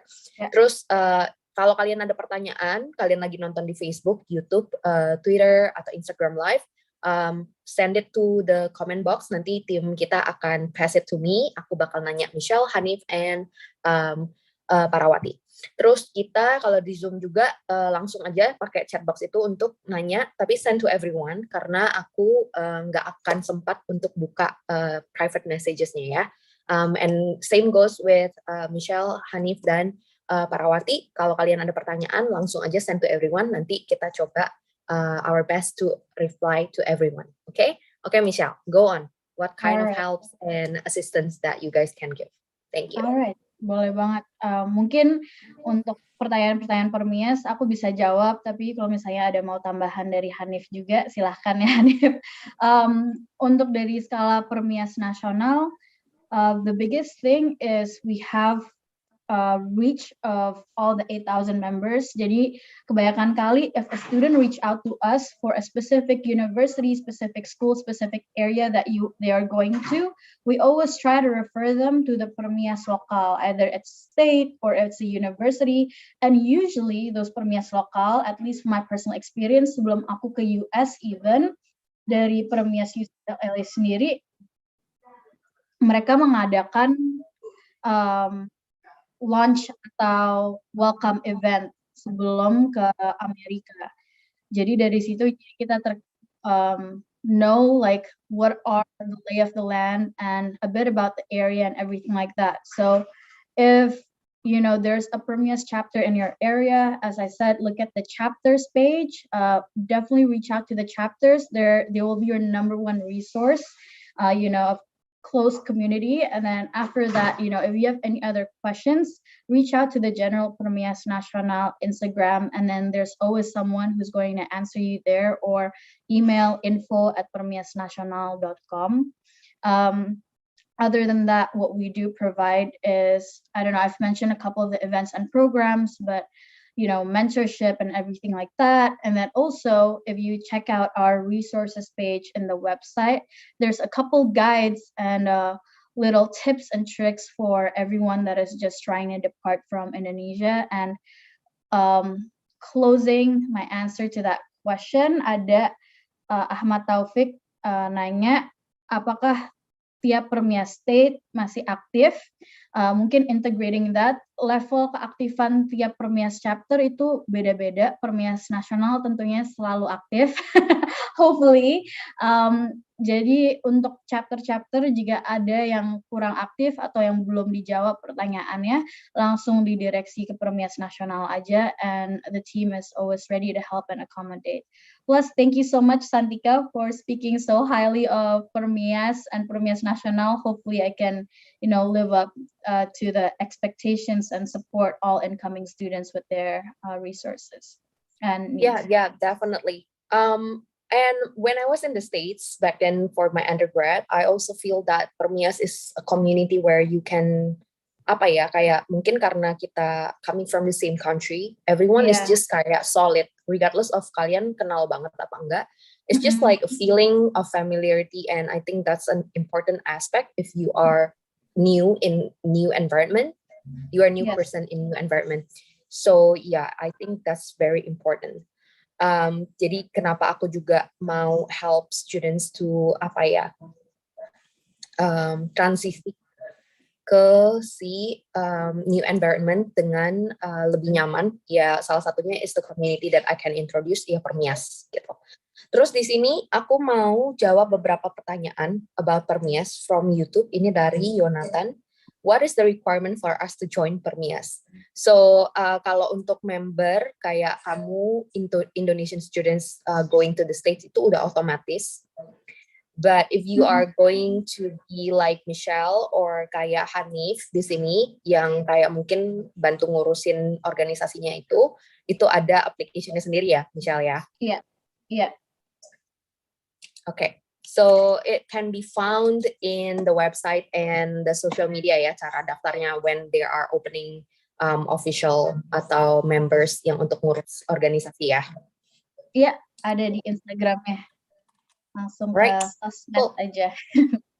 Alright, ini ada one interesting question from Randi. Ini sebelum aku panggil Hanif sama Para, karena kita ngebahas PERMIAS dulu, and then after that, like your life as international student. Okay. So ini Randi dari Zoom. Hello, do you have a live database that's shared to public of who will and who are currently studying in the United States? Kalau untuk student ini kayaknya enggak open for public, but like the chapters are, right? Kayak ada PERMIAS di mana-mana aja. Am I right? Yes, data chapter kita itu open to public karena we actually want to try and give as much exposure as we could. So they're on our website. Tapi student data, for now we're still collecting and it's not open to public yet. But what we are planning to do in the coming year is to create forums for all the PERMIAS members for specific interest groups, mungkin batch forums, kita lagi masih di stage conceptualizing how it's going to look like.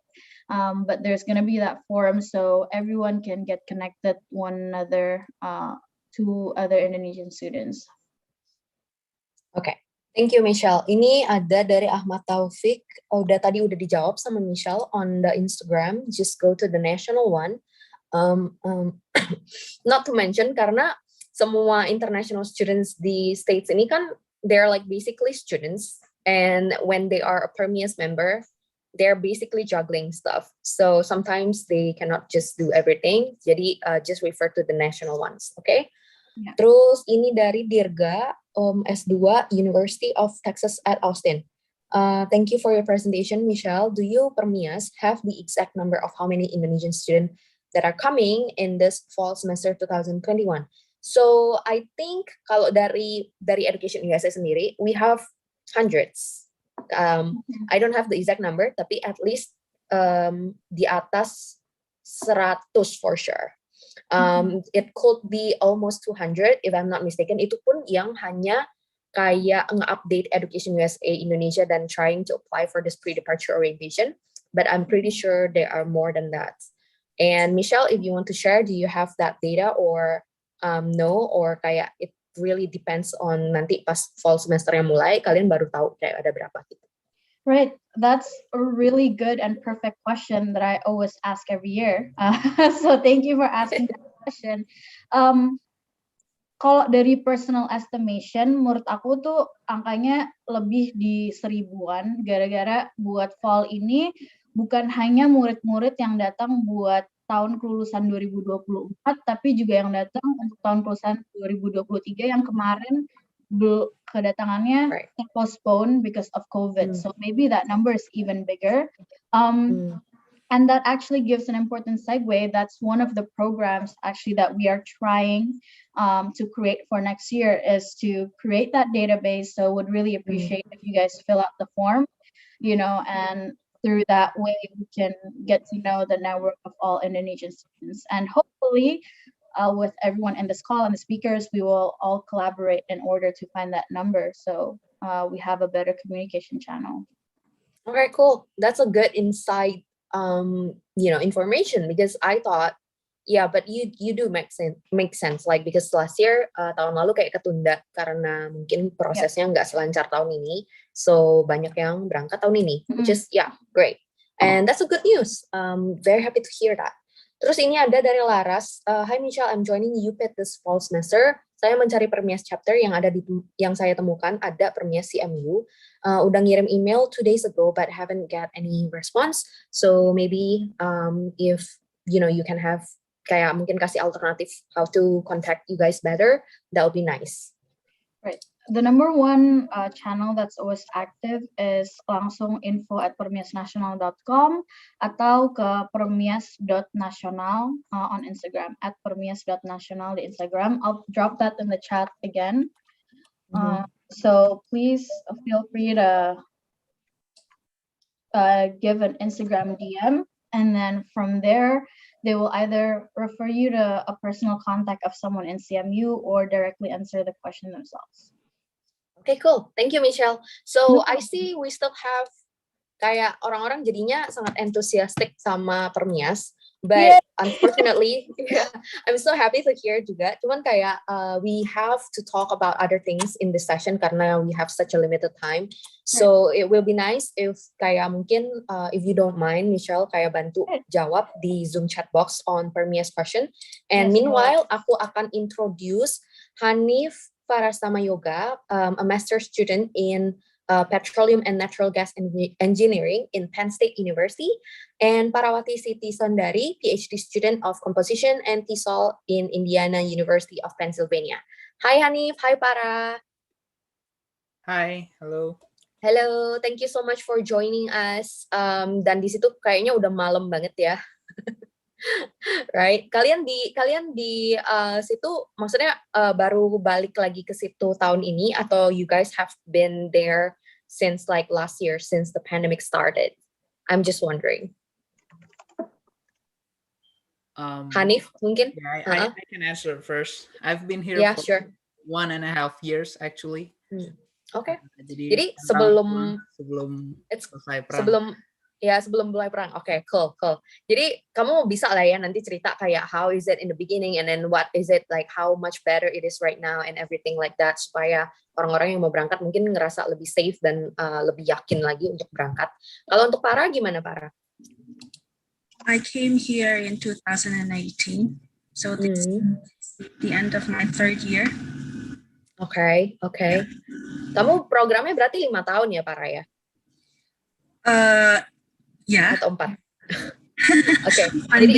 Fundingnya 4. Oke, jadi kamu ini sekarang di tahun ke-3, right? Tadi kamu bilang.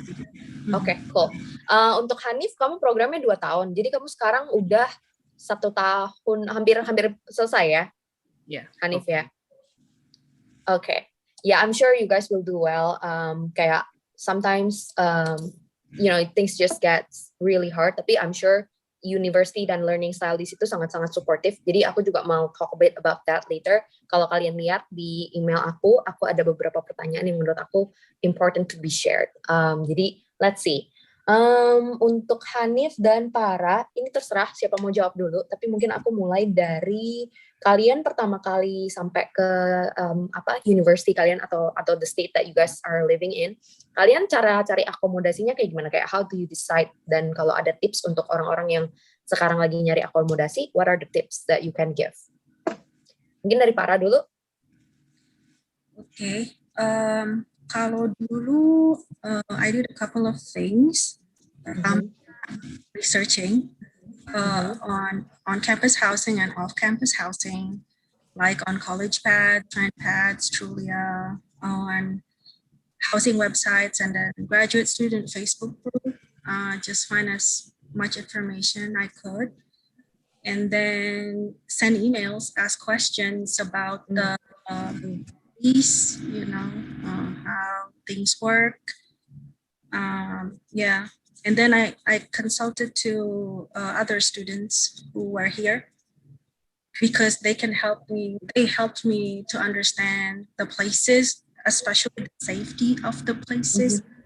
Karena biasanya undergraduate housing agak rentan. So all of those things. And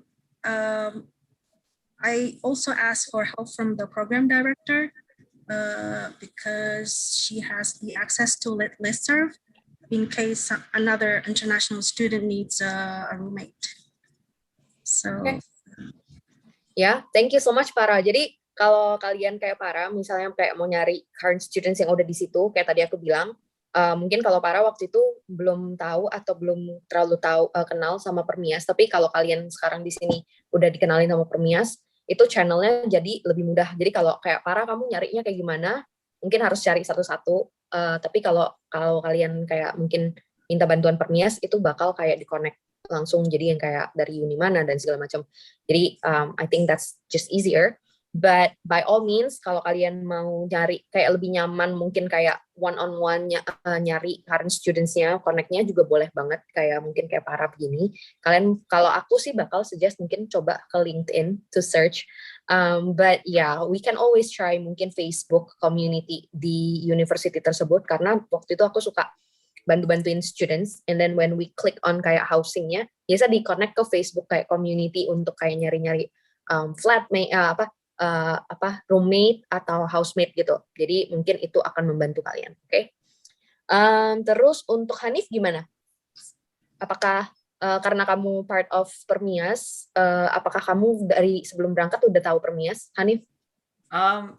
More or less. Jadi waktu itu awal pertama berangkat, of course yang pertama dicari adalah housing dari university, because most of the university they have they provide university housing, and in some cases kadang lebih murah, kadang malah lebih mahal. In my case in particular, kalau di Penn State, kalau ambil housing dari university itu jauh lebih mahal. Jadi about $900 per month, and itu cukup banyak kalau untuk anak-anak beasiswa kayak saya. Tapi di beberapa kampus yang saya tahu malah ada yang university housingnya jauh lebih murah daripada housing yang cari sendiri. Jadi so that can always be your first option. Jadi cari info dari kampusnya sendiri. Terus because for my case it was too expensive, jadi saya coba reach out lagi ke yang lain, dan waktu itu saya nemu PERMIAS Penn State. Kebetulan di skala kampus untuk di Penn State ada PERMIASnya. Okay. And also I reach out through at Amerika juga, nanya-nanya kontak-kontak orang di sana. Jadi terus akhirnya waktu itu dapat beberapa kontak mahasiswa lain yang udah di Penn State. Terus dari nanya-nanya mereka kasih beberapa recommendation, dan akhirnya bisa dapat housing. Dan itu prosesnya semuanya untuk apply housingnya, untuk tanya segala macam, itu prosesnya online. And selalu ada yang How long? Jadi Yeah, sorry to cut you off. Tapi kayak penasaran, kayak prosesnya lama nggak? I started looking about, ini karena saya deadliner parah, jadi I'm trying to fix that. Jadi I started my housing like 1 or 2 months before before I depart. I would suggest if you can, kalau bisa lebih awal ya lebih awal, tapi itu juga cukup kok, karena sekarang semua prosesnya sudah online, jadi very accessible. Cool. Jadi mungkin itu aku masukin ke celengan untuk kayak suggestions untuk departing students untuk what things to get ready. Mungkin start early to find accommodation ya. Oke. Untuk para, what do you want to suggest to departing students to prepare? Jadi kayak mungkin kamu habis udah sampai terus kamu baru kayak, ya harusnya aku nyiapin dulu nih kemarin gitu dari Indonesia atau gimana. Do you guys have those kayak thoughts gitu? Mungkin yang bisa di-share biar orang-orang nggak follow your regrets. I think like 2 important things is financial preparation. Make sure you bring your debit card or credit card just in case. Jaga aja. I have a BCA and it works. So, and then just prepare things that are Yeah, I think. Cool. Jadi I think credit cards itu bakal diterima di luar negeri, not only in the US, tapi correct me if I'm wrong, atau kayak beda, credit cards bakal beda. Tapi ya, finding alternatif kayak just in case kalian belum punya bank account di US nanti pas baru sampai, kalian kan pasti mungkin harus beli keperluan atau do some purchasing. Jadi just have a backup payment method gitu. Dan itu juga yang aku mungkin mau talk about sih abis ini. Terus kalau dari Hanif gimana? Ya tadi itu mungkin untuk financial itu heads up buat pertama datang pasti akan sangat dibutuhkan, dan tadi juga related to housing. Karena kita belum karena kita belum ada social security number kalau if you guys just arrived to the United States, jadi pasti bakal susah karena ntar kontrak untuk housingnya itu biasanya mereka minta biaya jaminan. Jadi kayak sebulan atau 2 bulan terakhir dari kontraknya harus dibayar di awal. Jadi definitely financial will be a very important aspect. Terus mungkin hal lainnya yang agak saya sesali waktu itu ini kemampuan masak, karena that's gonna be very important. Because kalau yang dulu saya juga sempat pas di Indonesia waktu ngekos, saya nggak pernah masak, kosannya nggak ada dapur, nggak masalah karena selalu apa-apa pesen GoFood, pesen Grab. Right. Tapi yeah, in the United States that's not possible. You have to cook. Ya, dan apalagi kalau kalian ini mungkin dapat funding dari university atau dapat funding dari LPDP atau Fulbright, pokoknya yang dari scholarship, itu kalian kan harus benar-benar steady ya. Jadi kalau beli makanan itu kan lebih mahal pastinya daripada kalian masak sendiri. Jadi ya mungkin kalau kalian yang ngerasa I just I want to save up eating out, jadi kalian mungkin coba lihat-lihat kayak easy meals atau gimana dari sekarang, mungkin latihan juga. But yeah, financial aspect itu penting sekali untuk disiapin. Jadi kalau kalian belum ready with your backup financial payment method atau apapun itu untuk dibawa ke US, disiapin dulu dari sekarang. Oke, so aside from that, sebenarnya aku juga mau nge-highlight kalian ini pas baru sampai ke US atau ke kampus, kalian ikut international student orientation atau student orientation in generalnya nggak? And will that be very helpful? Kayak how to, pasti kan kalau aku dulu diajarin how to apply for your classes, courses, advisor atau counselornya siapa, terus kayak how to open up bank account di situ, terus how to get a phone number di situ. Jadi kayak, do you guys get that in the orientation? I just want to make it kayak ini on the same page. Jadi kayak semua orientation kalian atau most orientation itu isinya bakal penting seperti itu atau kayak beda-beda. Hanif sama Para mungkin bisa ngebandingin ya. Jadi gimana kalau dari Hanif? Yeah, definitely. Orientation buat international students tuh, I think itu sangat penting karena ya pertama dapat teman-teman juga. Jadi kalau ada yang mau ditanya bisa nanya ke teman-teman. Ada mentor-mentornya, ada advisornya juga. Jadi jelas bisa tanya-tanya. Terus untuk bank account itu juga dulu saya kalau di Penn State itu mereka sediakan, mereka fasilitasi. Jadi karena rekanannya dengan PNC Bank waktu itu, jadi orang-orang PNC-nya diminta datang ke kampus saat orientasi, ada satu sesi khusus semua bikin bank account. Kemudian kalau yang ambil graduate assistantship, itu nanti untuk bikin social security number itu juga di-assist langsung ketika program orientasinya. Terus nanti juga ada orientasi-orientasi mengenai platform-platform yang digunakan selama kuliah di sini. Kayak kalau di Penn State salah satu yang digunakan tuh ada namanya Canvas. Jadi that it's sort of like interaction platform for students and professors. Jadi nah ini salah satu hal yang agak tricky. Jadi pastinya tiap kampus beda-beda platform seperti ini dan ini sangat penting. Karena kadang info-info kayak PR atau ujian segala macam itu lewat platform itu. Jadi kalau nggak dapat informasi seperti itu nanti bisa berdampak agak panjang di kuliahnya. Yes. Okay, thank you so much Hanif. I think that's very helpful. Jadi yang penting tuh orientation tuh kalian ikut gitu. Jadi kalau di aku selalu bilang ke advice aku, oke, kamu kalau bisa berangkat dan sampai sebelum orientationnya mulai. Jadi kamu harus, kalau emang in-person orientation, ya enaknya ikutnya in-person gitu. Kalau online orientation, ya make sure kamu ikut. Tapi kalau bisa juga kamu mungkin udah di situ. Karena biasanya orientation itu nggak beda jauh dari first day of class kalian. Jadi you guys just want to make sure kalian habis orientation, kalian benar-benar bisa implement apa yang dikasih di orientation. Kayak mungkin disuruh bikin bank account atau beli nomor. Jadi kan kalian tinggal langsung implement dan belum lupa anyway kalau kalian take the orientation here, terus berangkat nanti pas sampai situ masih bingung gitu kan. Jadi ya kayak gitu sih. Kalau dari Para gimana orientationnya? Is it as helpful? Yeah, very helpful, very essential. Ada beberapa orientasi. Yang pertama international student orientation. Itu semua essential things that you need to know as students. Semuanya di situ ada, harus hadir. Kemudian ada yang khusus program orientation. There you meet your cohort members and then your professors, the dean, all the important people. Terus juga ada yang informalnya. Dulu ada piknik dengan, so it's kind of nice and cool. Yeah. So just go there and just meet people. Yeah.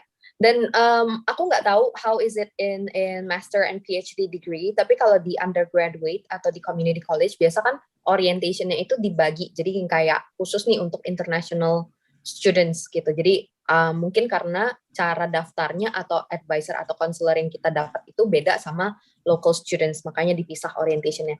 But yeah, just make sure kalau kalian udah keterima kan kalian pasti nanti dikasih email yang kayak ada yang kayak what to do next gitu. Atau kalian cari sendiri kayak what's next after you got accepted. Make sure you follow the steps and orientation-nya itu penting, oke? Jadi kalau kalian nggak mau kebingungan, orientation itu one of the best way to get started in your campus and in your new environment in the States later. Nah, ini ada satu question yang menurut aku agak unik, tapi mungkin bisa dibantu jawab real quick. Can you guys use other smartphones than the ones that's made in the US, maksudnya other than US brand, kayak mungkin kayak Xiaomi, Vivo, Realme, or anything else? I think it's not a problem, right? But if you guys have any, you know, if I'm wrong, let me know. Bisa kan ya pakai HP selain brand US like that? No problem? In my experience, I have some troubles with my phone. Jadi dulu saya bawa HP-nya Samsung, sebenarnya Samsung kan udah cukup global juga ya, tapi exactly. For some reason that particular, jadi seri yang itu aja itu ternyata itu bandwidth-nya itu compatible untuk di China dan nggak compatible buat di US. So I think that would be one thing that you should check.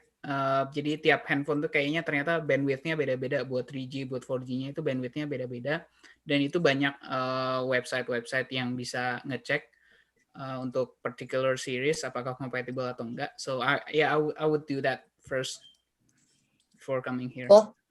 Yeah, thank you for sharing, Hanif. Itu unik banget sih, kayak this is my first time hearing it actually. Karena dulu aku sempat pakai other phone brands juga di US and there's no problem, but obviously I bought it in the States, so maybe that's why. Jadi kayak kalau kalian takut handphone kalian nggak compatible in the States, mungkin ada baiknya yaitu kalian mungkin find other ways. Maksudnya kayak kalian bikin satu backup plan, misalnya kalau kalian nanti HP-nya nggak bisa dipakai di situ, oke, yang penting tempat tinggal kalian tuh ada wifi that you guys can access your email or anything like that. Jadi kalian mungkin masih bisa in touch with people that you guys have to meet atau information that you need to access gitu.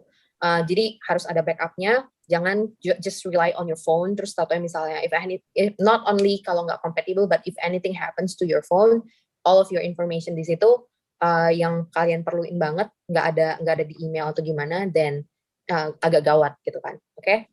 So that's that. Mungkin backup, terus orientation, terus apa lagi? Tadi Hanif mention on SSN. Untuk kalian yang nggak tahu apa itu SSN, SSN itu seperti NPWP di Indonesia.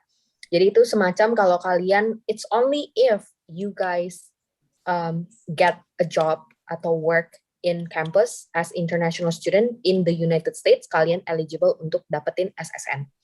Kalau kalian nggak kerja on campus dan international students hanya bisa kerja in campus, nggak bisa di luar kampus, itu akan violate the visa status. Nanti kalian bisa bahas lagi di session 3 about visa, all about visa.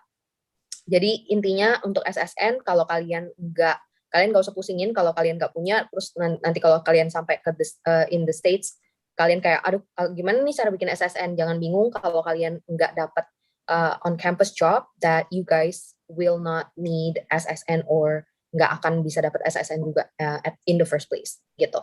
Jadi itu semua udah ada step by step-nya.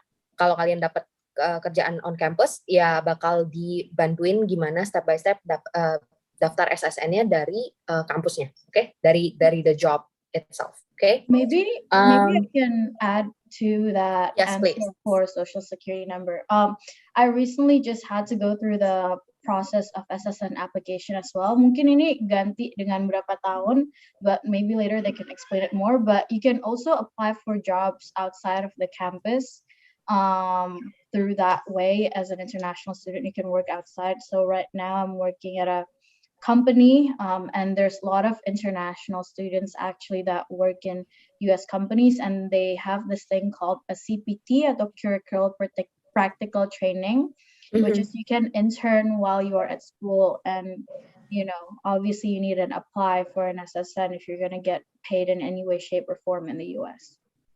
Yes, but then aku mau clarify, ini tuh jalurnya beda. Jadi bukan kayak kamu datang langsung mau daftar SSN, but if you are under CPT or OPT later, CPT itu yang kayak Michelle bilang, Curriculum Practical Training. Jadi kalau Curriculum Practical Training ini kamu masih in the program or the degree that you are studying. Kalau OPT itu biasa udah mau lulus atau udah lulus. Jadi OPT itu Optional Practical Training.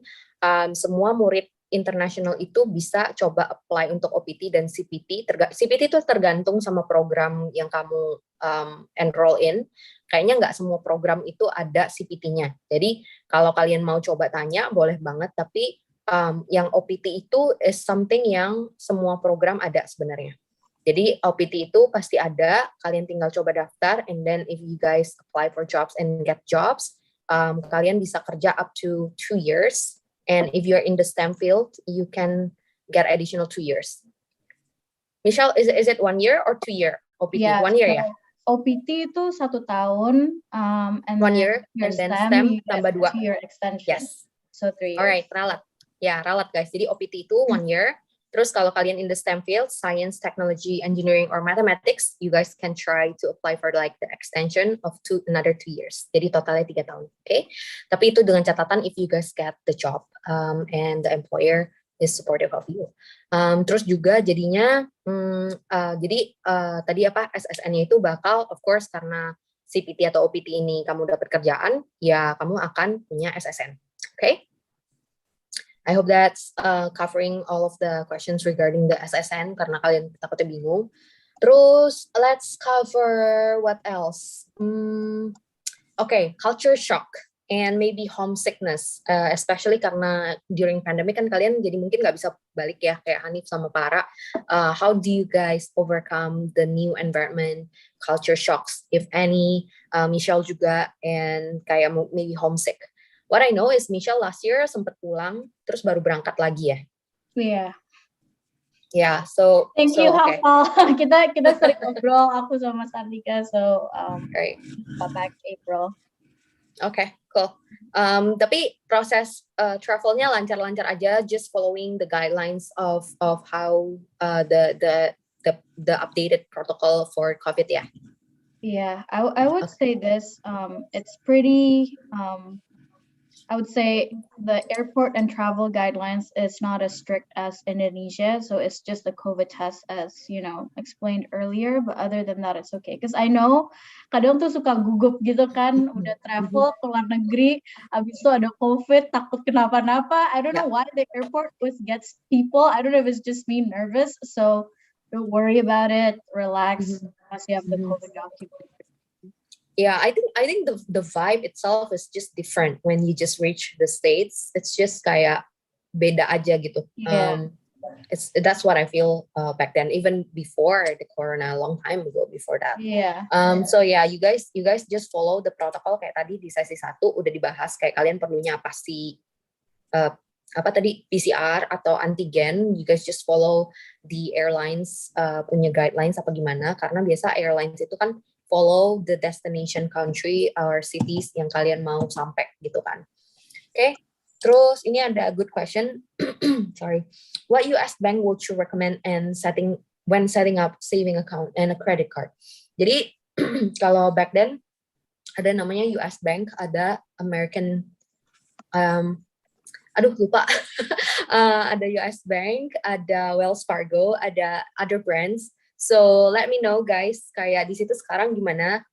What do you guys recommend? And I think it depends on which area you will, based on, right? Tergantung kota, tergantung state gak sih?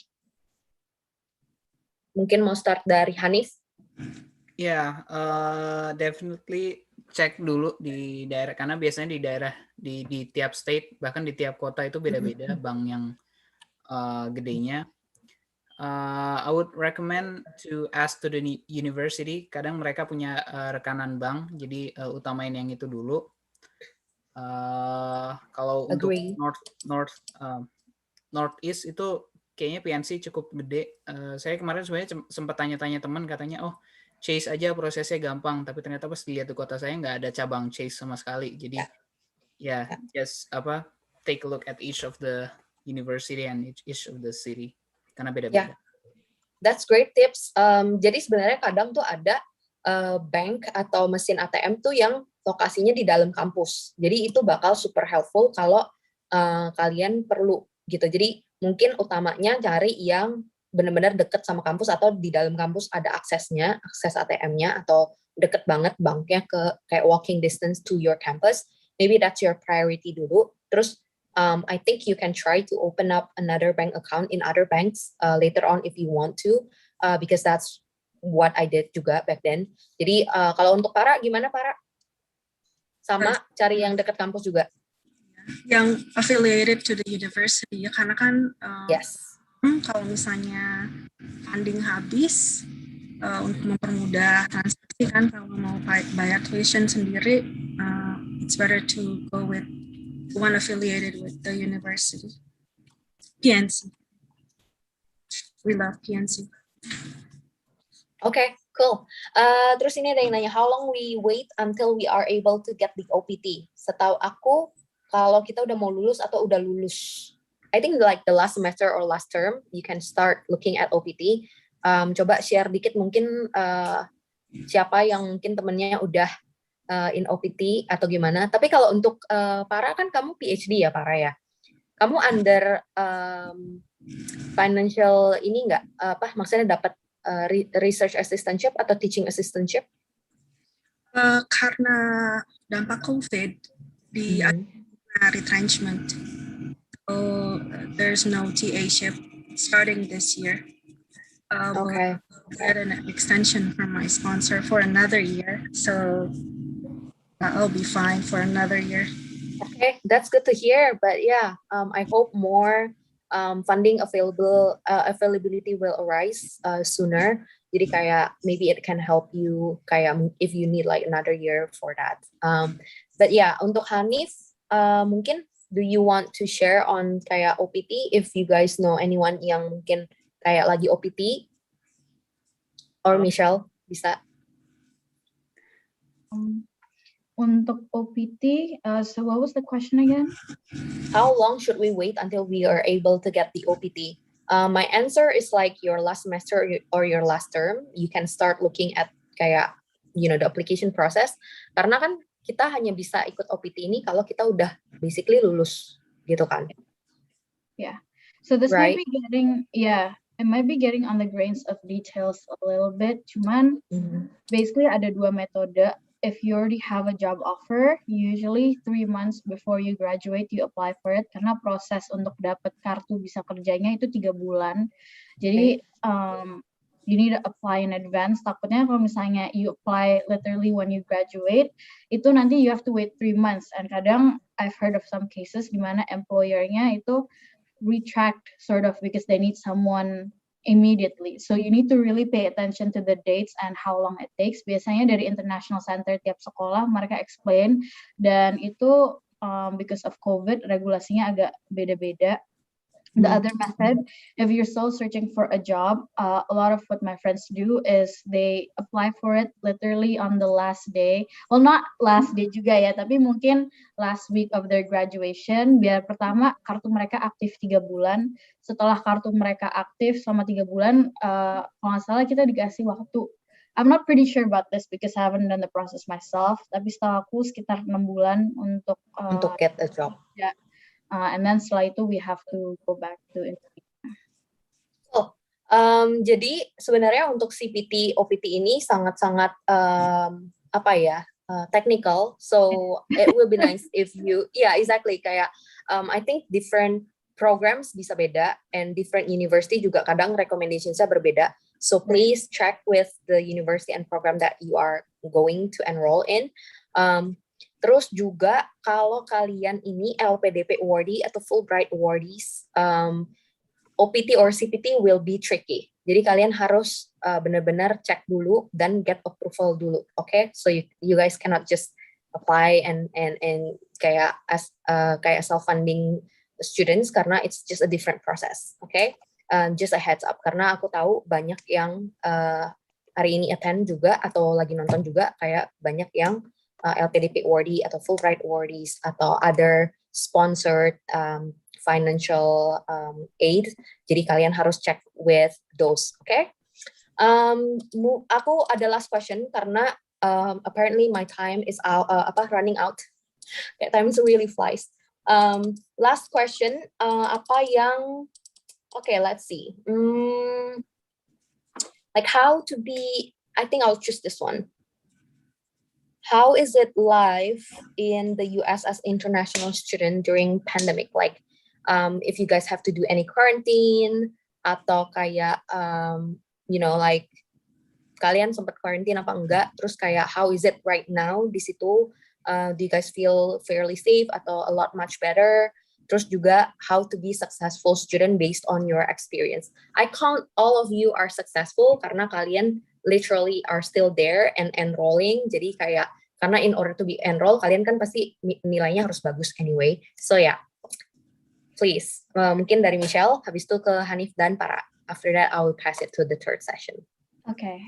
In terms of life in the US, I'll just keep my answer short and sweet. Right now with COVID, it's been pretty open. Kadang sedih ngeliatnya kalau back home in Indonesia double masking, tapi di sini udah di LA, at least specifically in my area, udah semua bisa keluar tanpa masker as long as you're vaccinated. Sebenarnya nggak ada yang really ngecek. So sometimes you also want to stay safe and like put on a mask. But even if I go to the gym, udah dempet-dempetan di treadmill, nggak maskeran, kadang akunya malah ngerasa nggak comfortable. Jadi it's already like a lot more safer here, especially tadi we discussed vaccines are safe for everyone. I've heard of some people even flying here just to get vaccine. And then on the second part on how to be a successful student, I think more of a general advice daripada US specifically, tapi I really think the number one most important thing is trying to get yourself in a community of people who are hardworking and continually inspires you. Karena kalau misalnya environment kita tepat dan kita disurround dengan orang-orang yang continually motivate us to be better and work harder and everything like that, whether it's online dengan PERMIAS Nasional bisa dari satu state dan lain, atau maybe it's your friend in school, Indonesian or non-Indonesian, is if you find that right group of people, I think you're able to set a standard and make yourself successful. And of course, it's really basic, but coming along with that is time management and, creating a goal that you would like to accomplish. I think that's it for me. All right, thank you, Michelle. And how about Hanif and Para? Especially Para karena PhD, jadi mungkin emang nggak banyak yang mungkin mau pergi PhD, tapi kayak mungkin pasti beda ya PhD sama Master sama S1. So really interesting to hear your tips juga, Para. Oke, siapa dulu nih yang mau start? Hanif ya? Ya boleh. Ya, jadi in terms of COVID ya sama di sini juga udah semua orang keluar masker udah nggak mandatory, jadi udah banyak yang lepas masker juga, jadi much more comfortable compared to last year. Kalau last year pas quarantine benar-benar sendirian di rumah, kadang agak stres juga ya sendirian di apartemen, nggak ngapa-ngapain, nggak bisa keluar, nggak ada siapa-siapa. Tapi terus karena ikut aktif di PERMIAS juga, jadi ngebantu banget. Ini sekalian promosi juga. Jadi banyak teman-teman di segala penjuru US bisa ketemu orang-orang yang ngomong bahasa Indonesia juga, yang jokes-nya lebih nyambung mungkin ya, jokes-nya kan beda sama orang-orang di sini. Tapi ya in terms of communication juga di kampus pun nyaman karena terutama kalau di daerah kampus itu banyak sekali international students dari mana-mana, dan kadang yang jadi hambatan buat kita ngerasa, aduh bahasa Inggrisnya masih belepotan, aduh aksennya beda sama orang-orang sini. But that's completely fine karena di sini benar-benar kampus tuh banyak banget international students. Jadi orang datang dari mana-mana.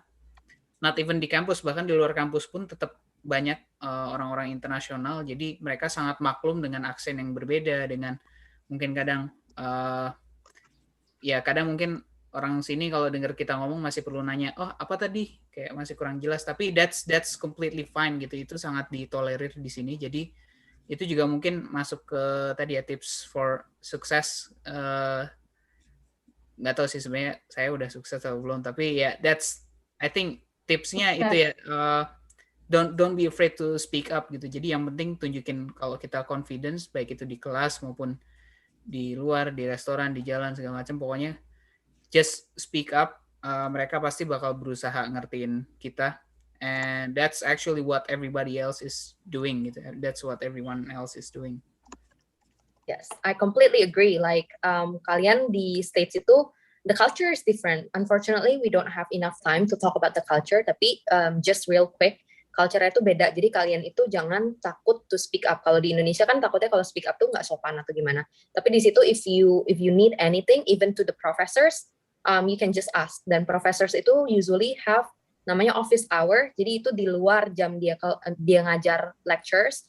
kalian bisa ke situ atau ketemu dia kayak just simply like, Prof, can I see you during your office hours because I don't understand this and that. Kayak, or simply kayak I just want to discuss something, kayak they're just very welcoming. Jadi kamu tinggal kayak bahkan kayak kadang nggak usah ngomong, kamu langsung pop in aja, see dia ada apa enggak di situ di office-nya, and then you can just ask whatever you want to ask. Dan itu the power of I think communication sama tadi yang Hanif masukin sih, assertiveness dan of course it's the environment juga karena culture-nya beda. You guys don't have to be afraid kayak dikira aneh atau gimana, kayak kok tiba-tiba nih anak datang nanya atau gimana, because they are just like that gitu di situ, and you guys will see for yourself later when you arrive. Okay, tapi ini heads up, kalian jangan kaget karena orang-orangnya lumayan direct, and from my experience they are pretty friendly juga. And kayak if you go to like convenience store, kayak bisa ditanyain kayak how's your day and everything like that, and you are completely strangers, kalian benar-benar nggak pernah kenal, nggak pernah ketemu, tapi ditanyain kayak how are you and everything. So yeah, it's just lebih lebih flow communication-nya. Jadi don't be afraid to speak up. Okay? Last dari para, interesting banget ini PhD. COVID okay here. Mungkin karena sepi ya, karena di county, jadi dan vaksin juga udah walk-in, jadi tinggal datang kemana aja. Tadi kata sebelumnya kan mau ke Walmart, kemana bisa. Jadi it's safe. For maybe my suggestion would be sharing about the academic shock instead of culture shock. It's academic shock. There's a huge gap of knowledge.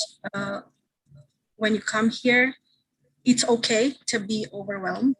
Gak apa-apa gitu. Karena tahun pertama memang buat saya itu paling berat. Karena there's a huge gap of knowledge. Highly load. Kemudian ya diminta partisipasi ya. Sebenarnya ada professors yang okay with silence. Just take your time gitu. Jangan, and never compare yourself to others. Jadi just do your best. Dan mungkin writing juga ya, writing ini agak-agak berat karena banyak writing reflections and rationale. Ini mungkin yang tidak terbiasa dilakukan di Indonesia, jadi harus pede dengan authorial voice-nya. Ini mungkin yang harus siap, tapi pasti semuanya bisa karena sudah diterima. Jadi pasti bisa, cuman just hang in there for the first year. Alright. Thank you so much, Para, Hanif, and Michelle for sharing your student life and PERMIAS, because it's just so helpful that we have to include it here. Aku udah go over my time, and now it's time for, I don't want to keep you guys too long here, karena jelas-jelas kalian di situ udah malam banget. So thank you so much for your time, guys. I'll talk to you, and let's keep in touch next time, okay?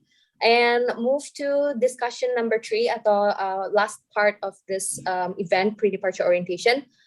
Kita akan kebagi jadi 2, okay? Everyone in Zoom, if you are already having your student visa, you already have your student visa, or you already kind of like you already have the student visa but you still have any question, you can stay in this main room. But if you are applying for the US student visa, we will make a breakout room. It will pop up in a bit, kayak breakout room applying for US student visa. So for those of you who wants to apply, baru mau apply, kalian masuknya ke breakout room yang applying for US student visa ya. Kalau kalian udah punya student visa and want to know kayak how to maintain it, just stay here. And I will call Mbak Ambar here and our speaker, Mr. David, and in the breakout room we will have Mas Iqbal and Mr. Sulaiman. All right. Hi, Mbak Ambar. Hi, Santika. Thank you for a very lively student panel. Yeah. Very informative. Yeah, I hope it's just informative and useful for everyone. Okay, Mbak Ambar, take it away. Sure, thank you. So everyone, just like mentioned before by Santika, if you already have your visa approved or even in your hand, you can stay in this main room. Okay, if you are joining us through Facebook or other platforms like YouTube and everything, you can stay and then still ask your questions if you already have your visa. If you are still in the applying process, unfortunately, you can see the recording later on at America social media because we do not live stream the applying process one. Okay, so if you are in the Zoom, so you can go directly to the breakout room for those who are still in the applying process. We're going to have Pak David Baker, the Vice Consul from the US Embassy, to talk about maintaining your student visa here in the main room. And also my colleague Iqbal and also Mr. Sulaiman, also a Vice Consul from the US Embassy Jakarta, in the break room for those who are applying. So I hope that's like, give clarity ya. Mbak Ambar, I want to add a bit. Jadi buat yang nonton selain di Zoom, karena kalian nggak bisa masuk ke breakout room, after this event, we will upload the session in the breakout room so that you guys can watch it. Terus in the near future, we don't know when yet, but we are hopeful that we will make another session, another event untuk applying for the US student visa. Oke? Jadi kalian nggak akan ketinggalan sama sekali. Buat kalian yang di Zoom, kalian bisa join breakout, but if you are not in Zoom, kamu bisa nonton yang di breakout room nanti setelah event selesai, kita akan upload di YouTube-nya @America. Okay? Thank you, Mbak Ambar. Sorry to interrupt, and please go on. Sure, okay. Okay, breakout roomnya udah ready ya. Okay, so for those of us here in the main room, so this is very important session, how to maintain your student status in the US. Jadi kan kita nggak mau ya kemudian mendapatkan masalah-masalah pada saat kita sudah di US, terutama with yours. If you like jeopardize your student visa status. So without further ado, since we already have, late for our session, I would like to give the time and opportunity to Pak David to share about how to maintain the student visa in the US. Great, thank you. Can you bring up the PowerPoint presentation on maintaining the student visa, please? Excellent. Thank you so much. Okay, so again, my name is David Baker. I'm a Vice Consul at the US Embassy, which means I'm the one who'll be adjudicating a visa anytime you come in to apply. Next slide, please.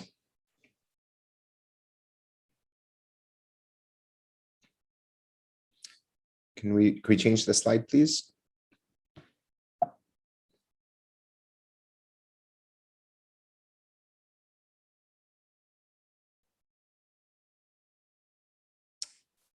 Can we change? There we go. All right. So basically, there's two types of visas that we're going to be talking about: F1s and J1s. F1's the traditional student visa, and J1 is an exchange visa.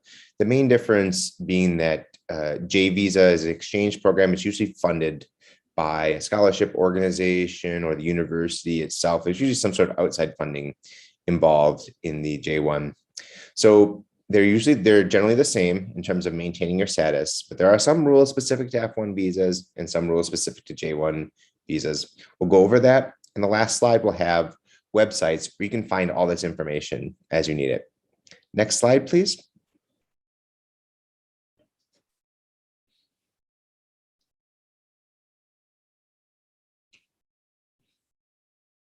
All right, so there's basically 3 simple steps to keeping your visa. So fulfill the purpose of your visa. It means study.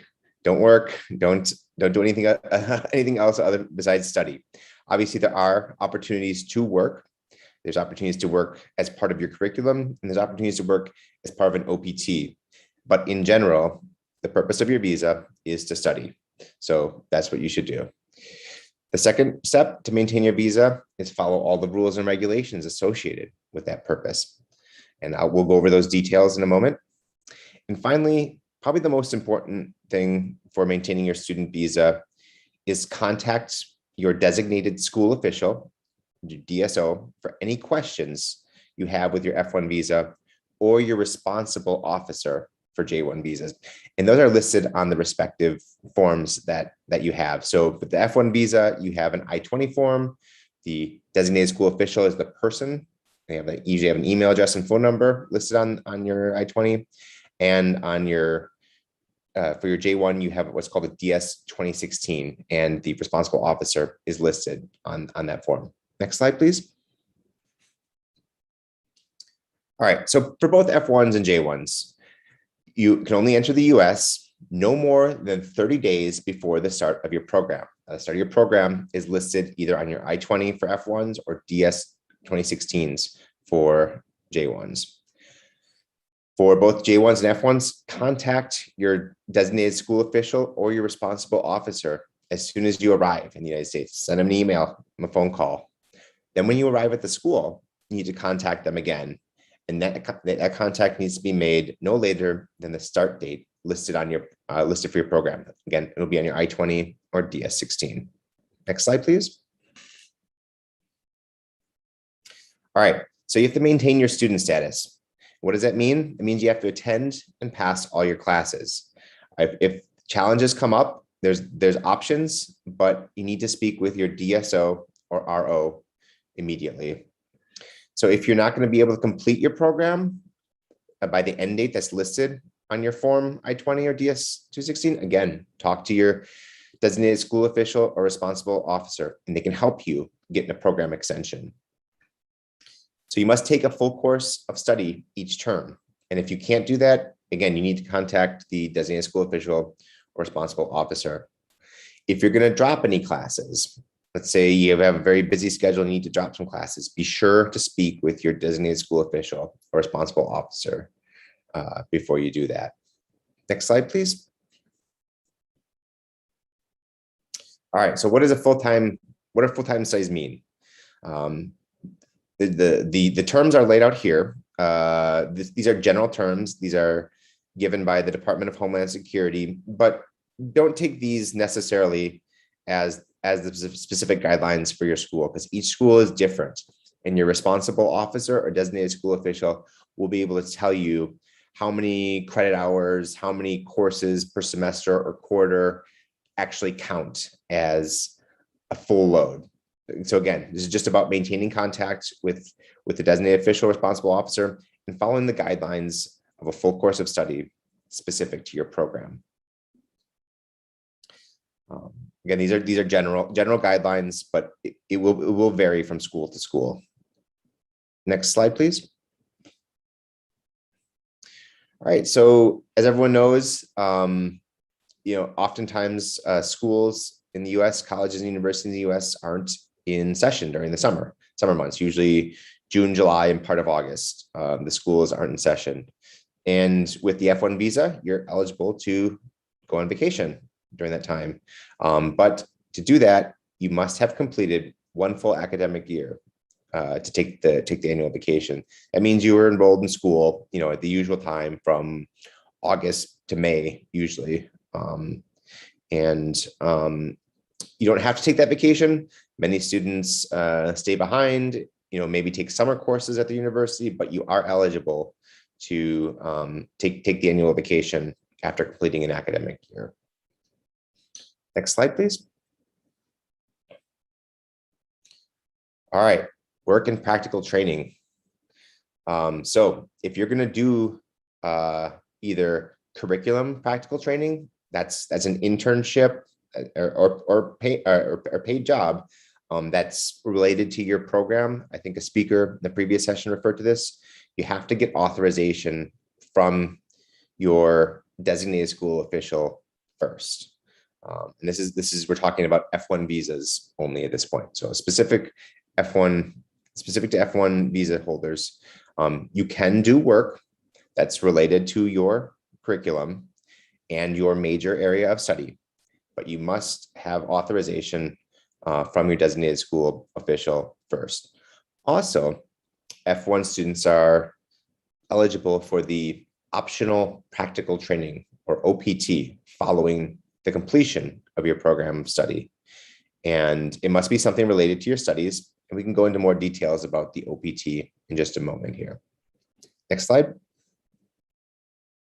All right, so the OPT, it's usually 12 months, okay?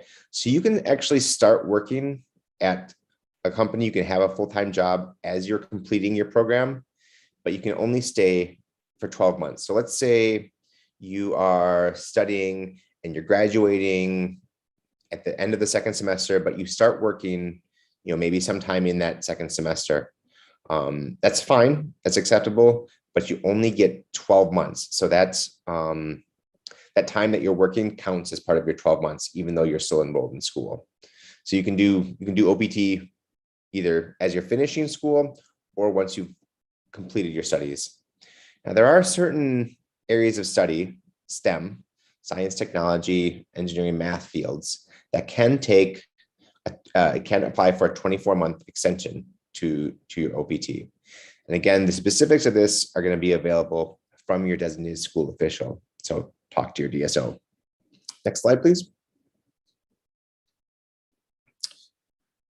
All right. So once you finish your studies, once you've graduated for an F1, you have 60 days after you graduate, after you finish your program, to leave the United States on the F1 visa.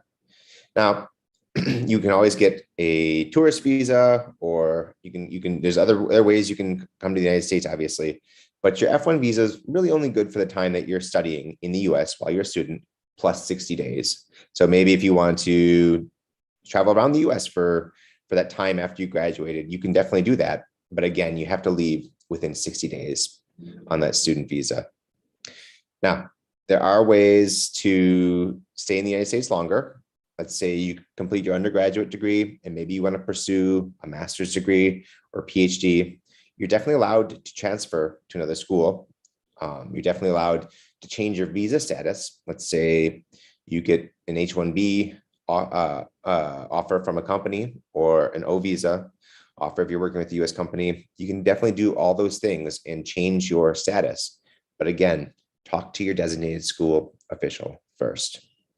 Next slide. All right, so the big takeaway is talk to your designated school official. If you change your major, change your program, change your degree, apply to a master's degree, apply to a PhD, maybe transfer to a new school, or if you decide to take a leave of absence. Sometimes people need to take a leave of absence in the middle of their studies. But again, talk to your designated school official first. Be sure to talk to them before you travel outside the United States, and if you change your address or you need an extension on your program.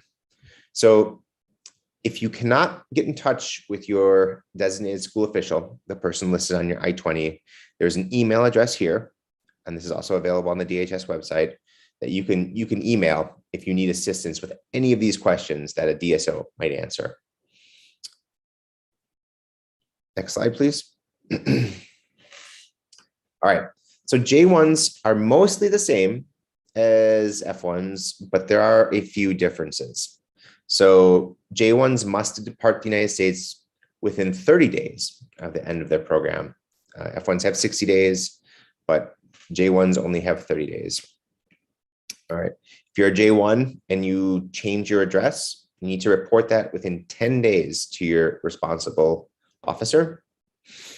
And J1 students and any J2 dependents, let's say you're an older, maybe master's degree or PhD student, and you're there in the United States with your family, your J2, those would be J2s, your dependents, you have to have health insurance. So you need to maintain health insurance. I know there's a number of programs available to assist with that. Next slide, please. All right, so these are the websites that will help answer all your questions. Basically, everything I talked about in this presentation is available on the web from DHS, the Department of Homeland Security, or the Department of State website. So most of your questions about F1s, there's specific websites devoted to them that has all this information, has frequently asked questions, which you can refer to. They're all on DHS websites. Just Google, DHS F1 or State Department J1 visa. That'll get you to those websites. So at this time, I'm happy to take any questions you have about maintaining your student visa status while in the United States. Okay, thank you, Pak David, for the explanation. So I'm going to go through all the related questions, especially if those questions can only be answered by Pak David while he is here. For questions like maybe I, as an Education USA advisor, can answer, probably I'm going to save it for later. So the first question we have from YouTube, from Gabrielle, it's about changing the visa type.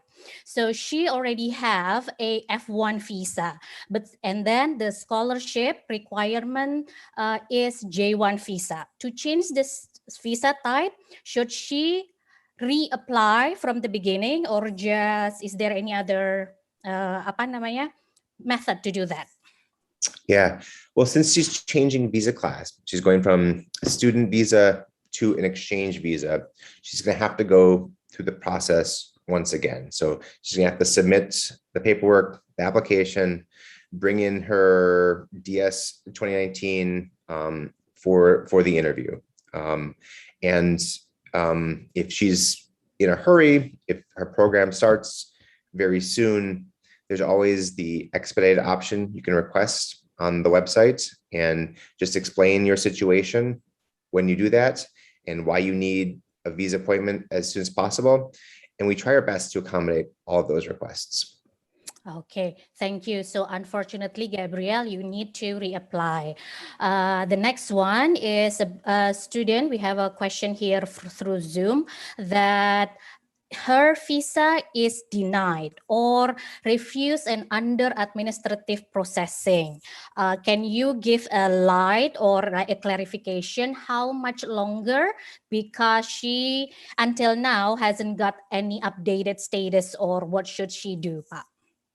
Yeah, so unfortunately, I can't speak too much about this, only to say that there is a process that it's undergoing. We certainly haven't forgot about your visa, but the process isn't in our hands. We don't control it.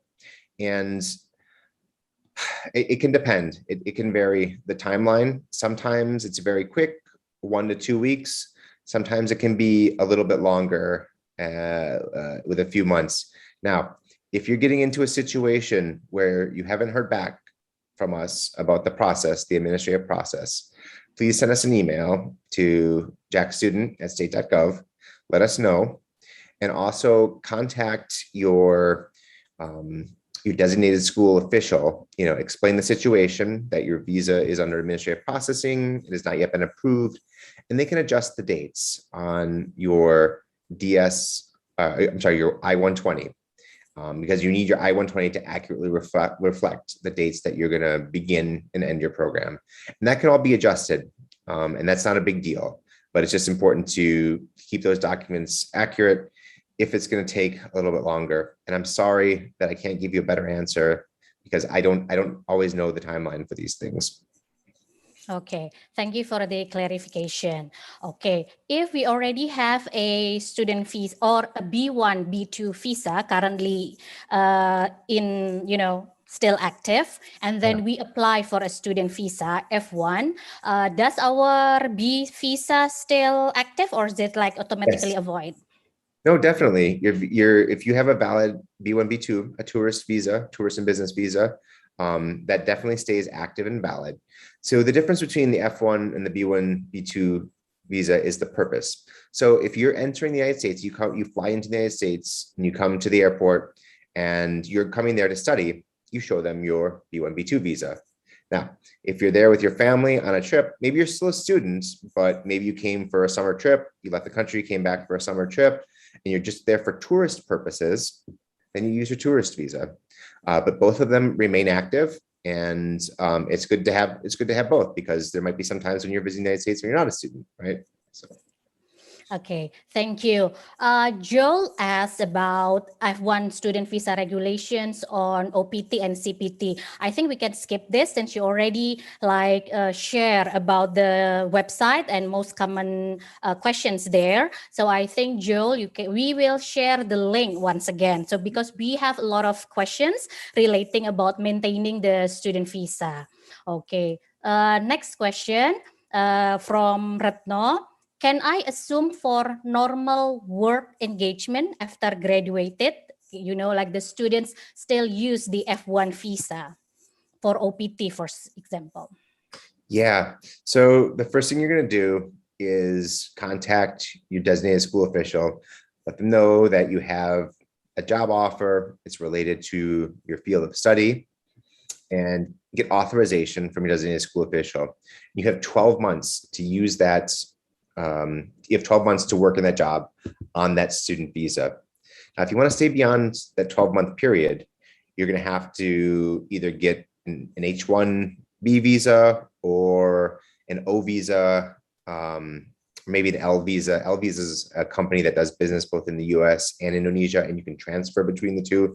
But the bottom line is you'll need to get a new visa class. And we see a lot of times that students who maybe study in a field that's in high demand, they get a job right out of college, they work for 12 months. And then during those 12 months, the company realizes that, hey, we'd like to continue having this employee. So they'll start the process to petition for an H-1B visa or an O visa. So when you're changing visa classes, you want to let your designated school official know, and you also want to work with your company that you're working with. And that's definitely possible to continue in the United States and just go right from that F1 status to H-1B or O status. A great explanation, Pa. It's also like a good segue to Kevin, or you already answered our next question actually about the changing of from OPT and then work visa if status if you like get employment offer or opportunity. So we can continue to dependent. Maybe a lot of our graduate students from Indonesia will bring their family, like spouse or children. So they will have like probably J2 visa. So what is the rules for entering the US for these dependents or for the J2 visa status? Yeah, so it's basically the same rules as the F1. I think the dependents have a little bit more flexibility when you can enter the United States. So let's say your spouse, so your wife or husband went to the US to study, and maybe you had to stay back and finish up some things.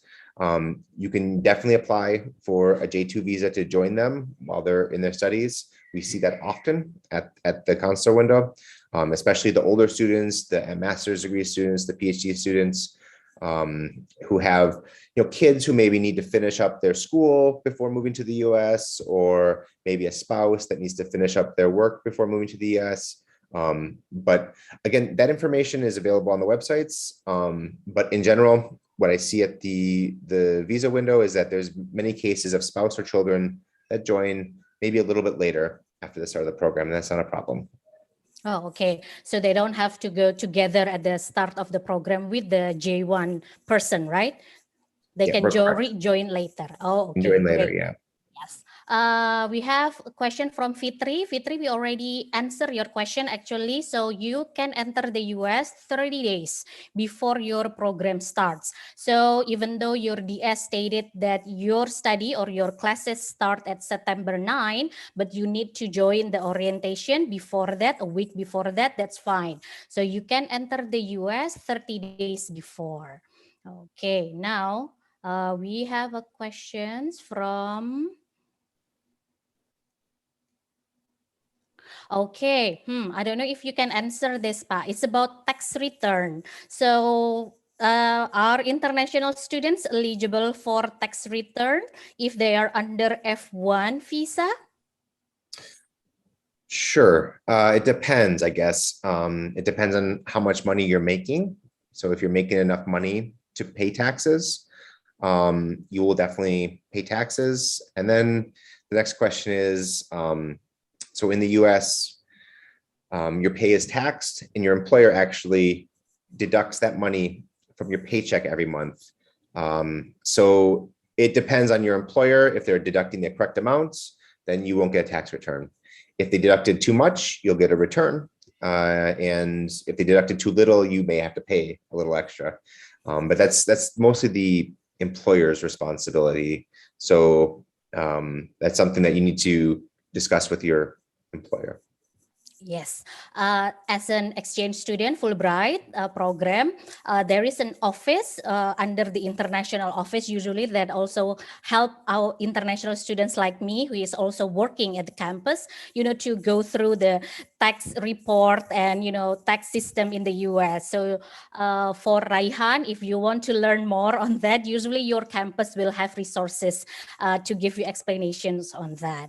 Yeah, and I would encourage you to use those resources because the taxation system in the United States can be a little complicated sometimes, but there are plenty of people to help. Yes, so this is a very common, Pak David, for usually for J1 students or even like a Fulbrighters, usually that our visa ended before our program ends. So do you think that's okay? Do we have to reapply if we remain in the US? This is question from Kairana. If you Especially remain for in the the US, J1. yeah, if you're remaining in the US and you're still in your program, you're still a full-time student following all those rules, you don't need to get a new visa. However, if you leave the United States, you're going to have to reapply. Now, it's a little bit easier the second time you apply because you don't necessarily have to come in for an interview. We have a program called the Interview Waiver Program, where you just submit your documents via the courier service and we review them. We check to make sure you've maintained your status. Everything's okay. We just issue the visa and send it back to you by courier. So it's pretty simple the second time if you've used your visa well.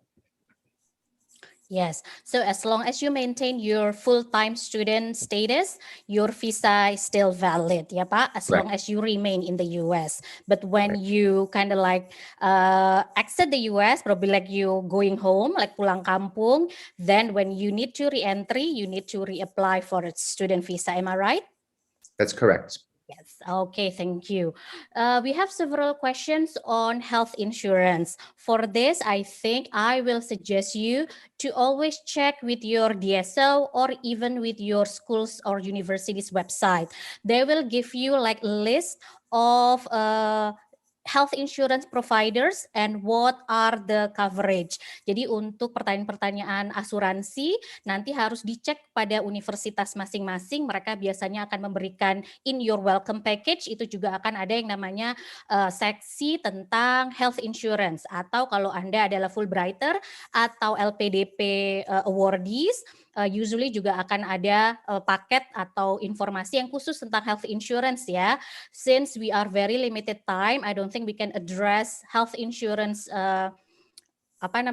questions, since let's focus on how to maintain.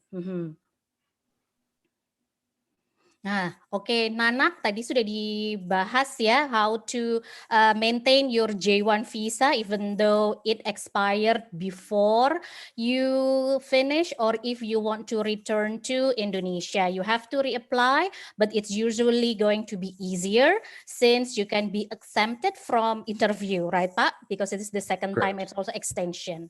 Yes.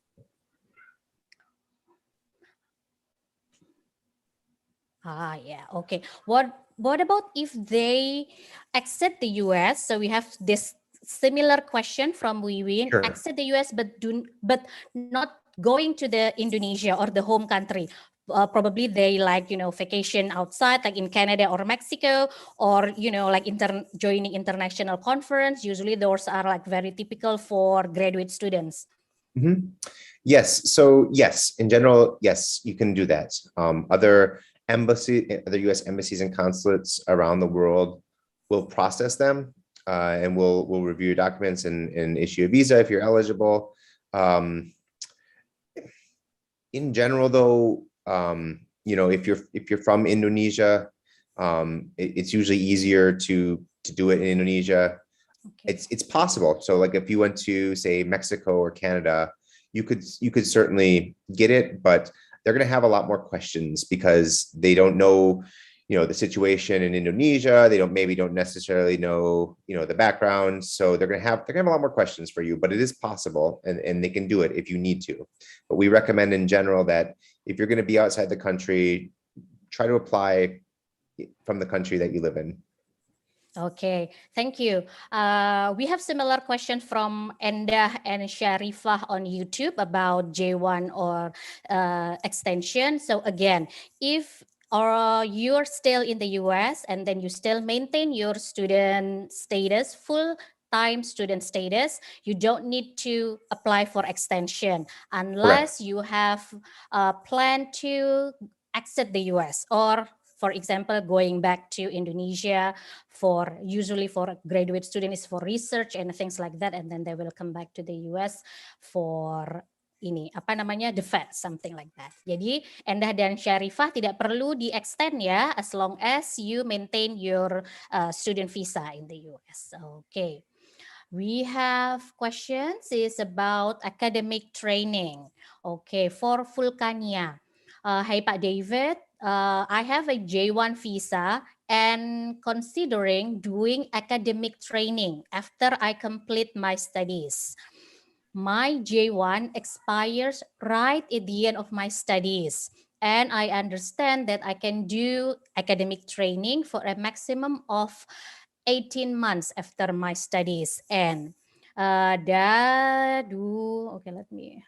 Do I need to apply for extensions before I start my academic training?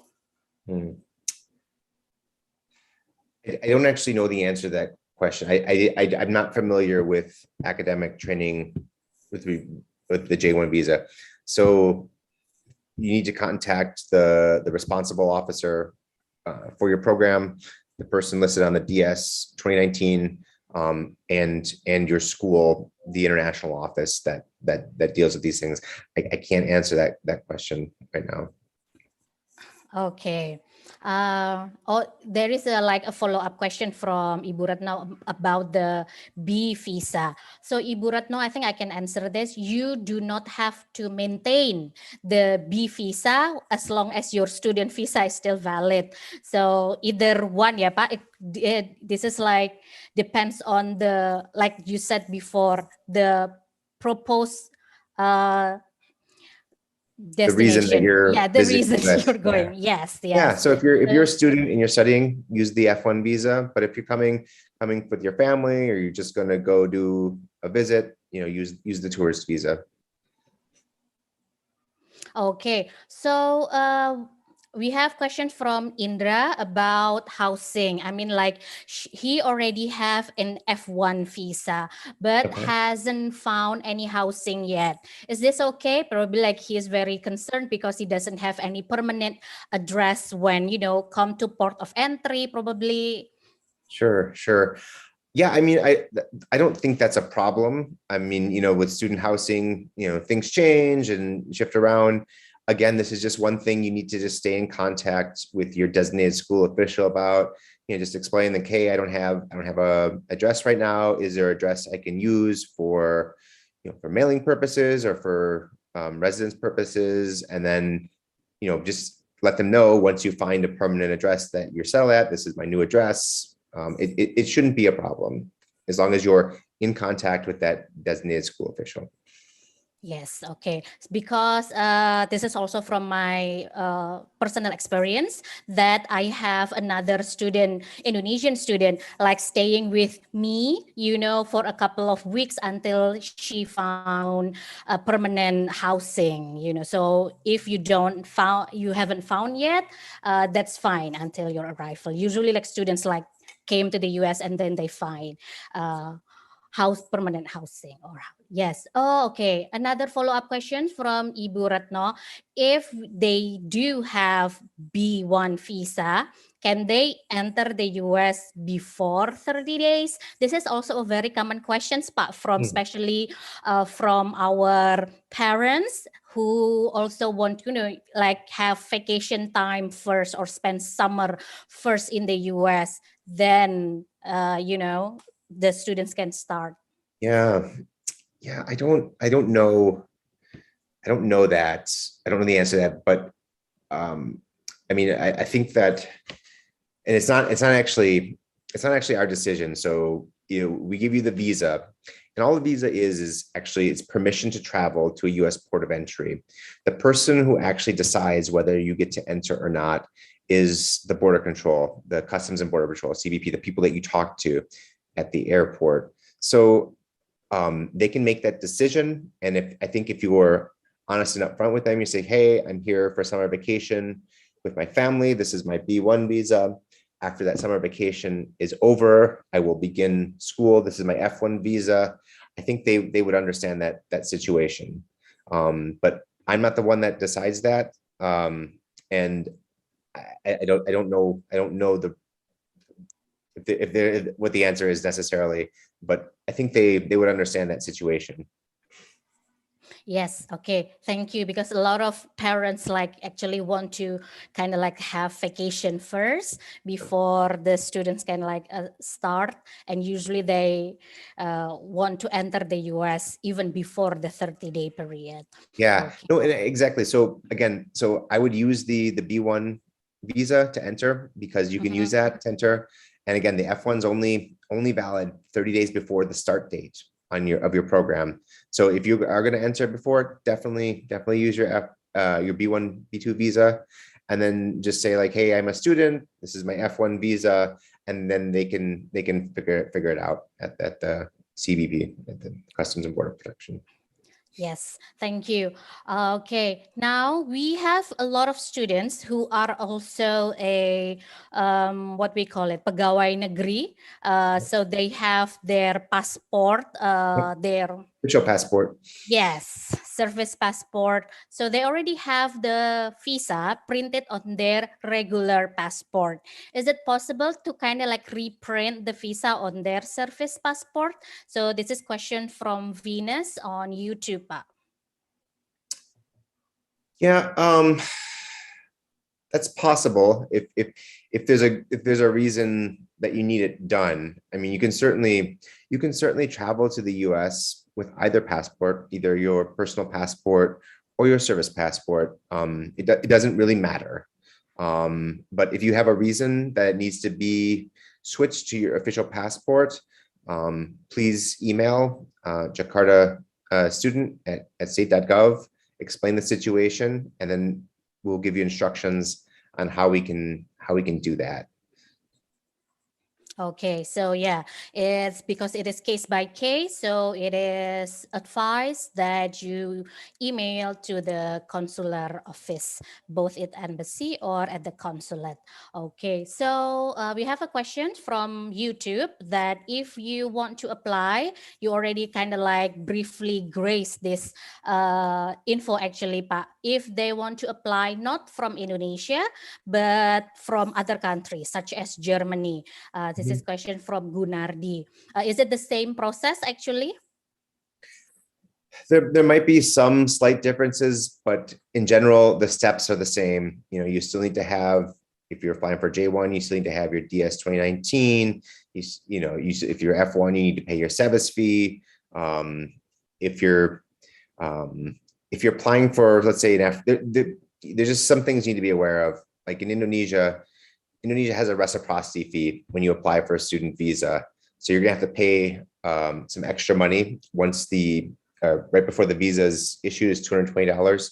And you're gonna have to do that in Germany or in Mexico or Canada or whatever. It's all the same. But again, I'll just mention that it's definitely possible to apply from other countries, but they might ask for more information than usual if you just apply from Indonesia. Yeah, so for Hutom, for Gunardi, and also for Wiwin, so you can apply from other country outside Indonesia, but it is advisable that you apply from your home country. Usually there are more questions probably, or even they need longer time to kind of like assess your application if you apply not from your home country. Okay. That's correct. Next questions. When is the right time to extend the J1 visa? Do we have to wait until it expires, or it can be several weeks or months before that, especially if we do have plan to exit the US, Pak? Yeah, you don't need to worry about renewing it as long as you're within your program timeline that's listed on your DS 2019. So as long as you're still in that program timeline, you're still a student, you don't need to worry about renewing it until you leave the country and want to come back in to continue the program. Okay, yes. This is one last technical questions because we need to end our session in next minute, Pak. So do we need to carry the physical I-20 on our passport, just in case Yes. during our travel? Yes. So when you're traveling, carry a physical copy of either your I-20 or your DS 2019 with you when you're traveling. It's very important. Ya, so Andi Muhammad, yes, jadi lebih baik kalau I-20 atau DS 2019-nya nanti itu jangan dimasukkan ke bagasi ya. Jadi kalau bisa di carry on, dibawa dengan passport dan juga other travel documents. Okay, thank you Pak David for all your answers and your availability to speak at our pre-departure orientations. Hopefully there are a lot of students are concerned, because there are so many regulations, the time is very, not conducive for international travel during these times, especially with this PPKM. So you being here kind of like give us a little bit of affirmation and confirmation about our burning questions. So I will stop the sessions and we're waiting for the breakout room to rejoin us in our main room, Pak. Thank you very much once again. Thank you. Thank you very much.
All right, thank you so much for every speakers and also our moderators for today. We had a very insightful session today, so we're looking forward to be joined with you all in the future.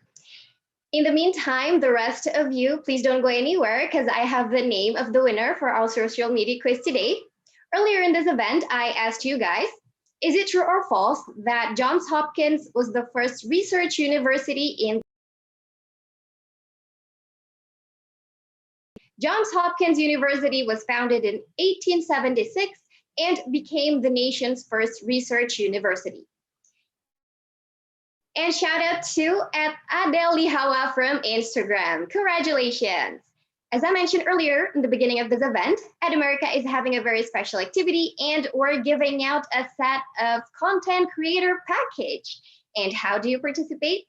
You can participate by expressing yourself through your social media content and use the hashtag #FreeToBeUs. And of course, don't forget to tag our social media account at ATAmerica. For further information, you can visit atam.tv/freetobeus.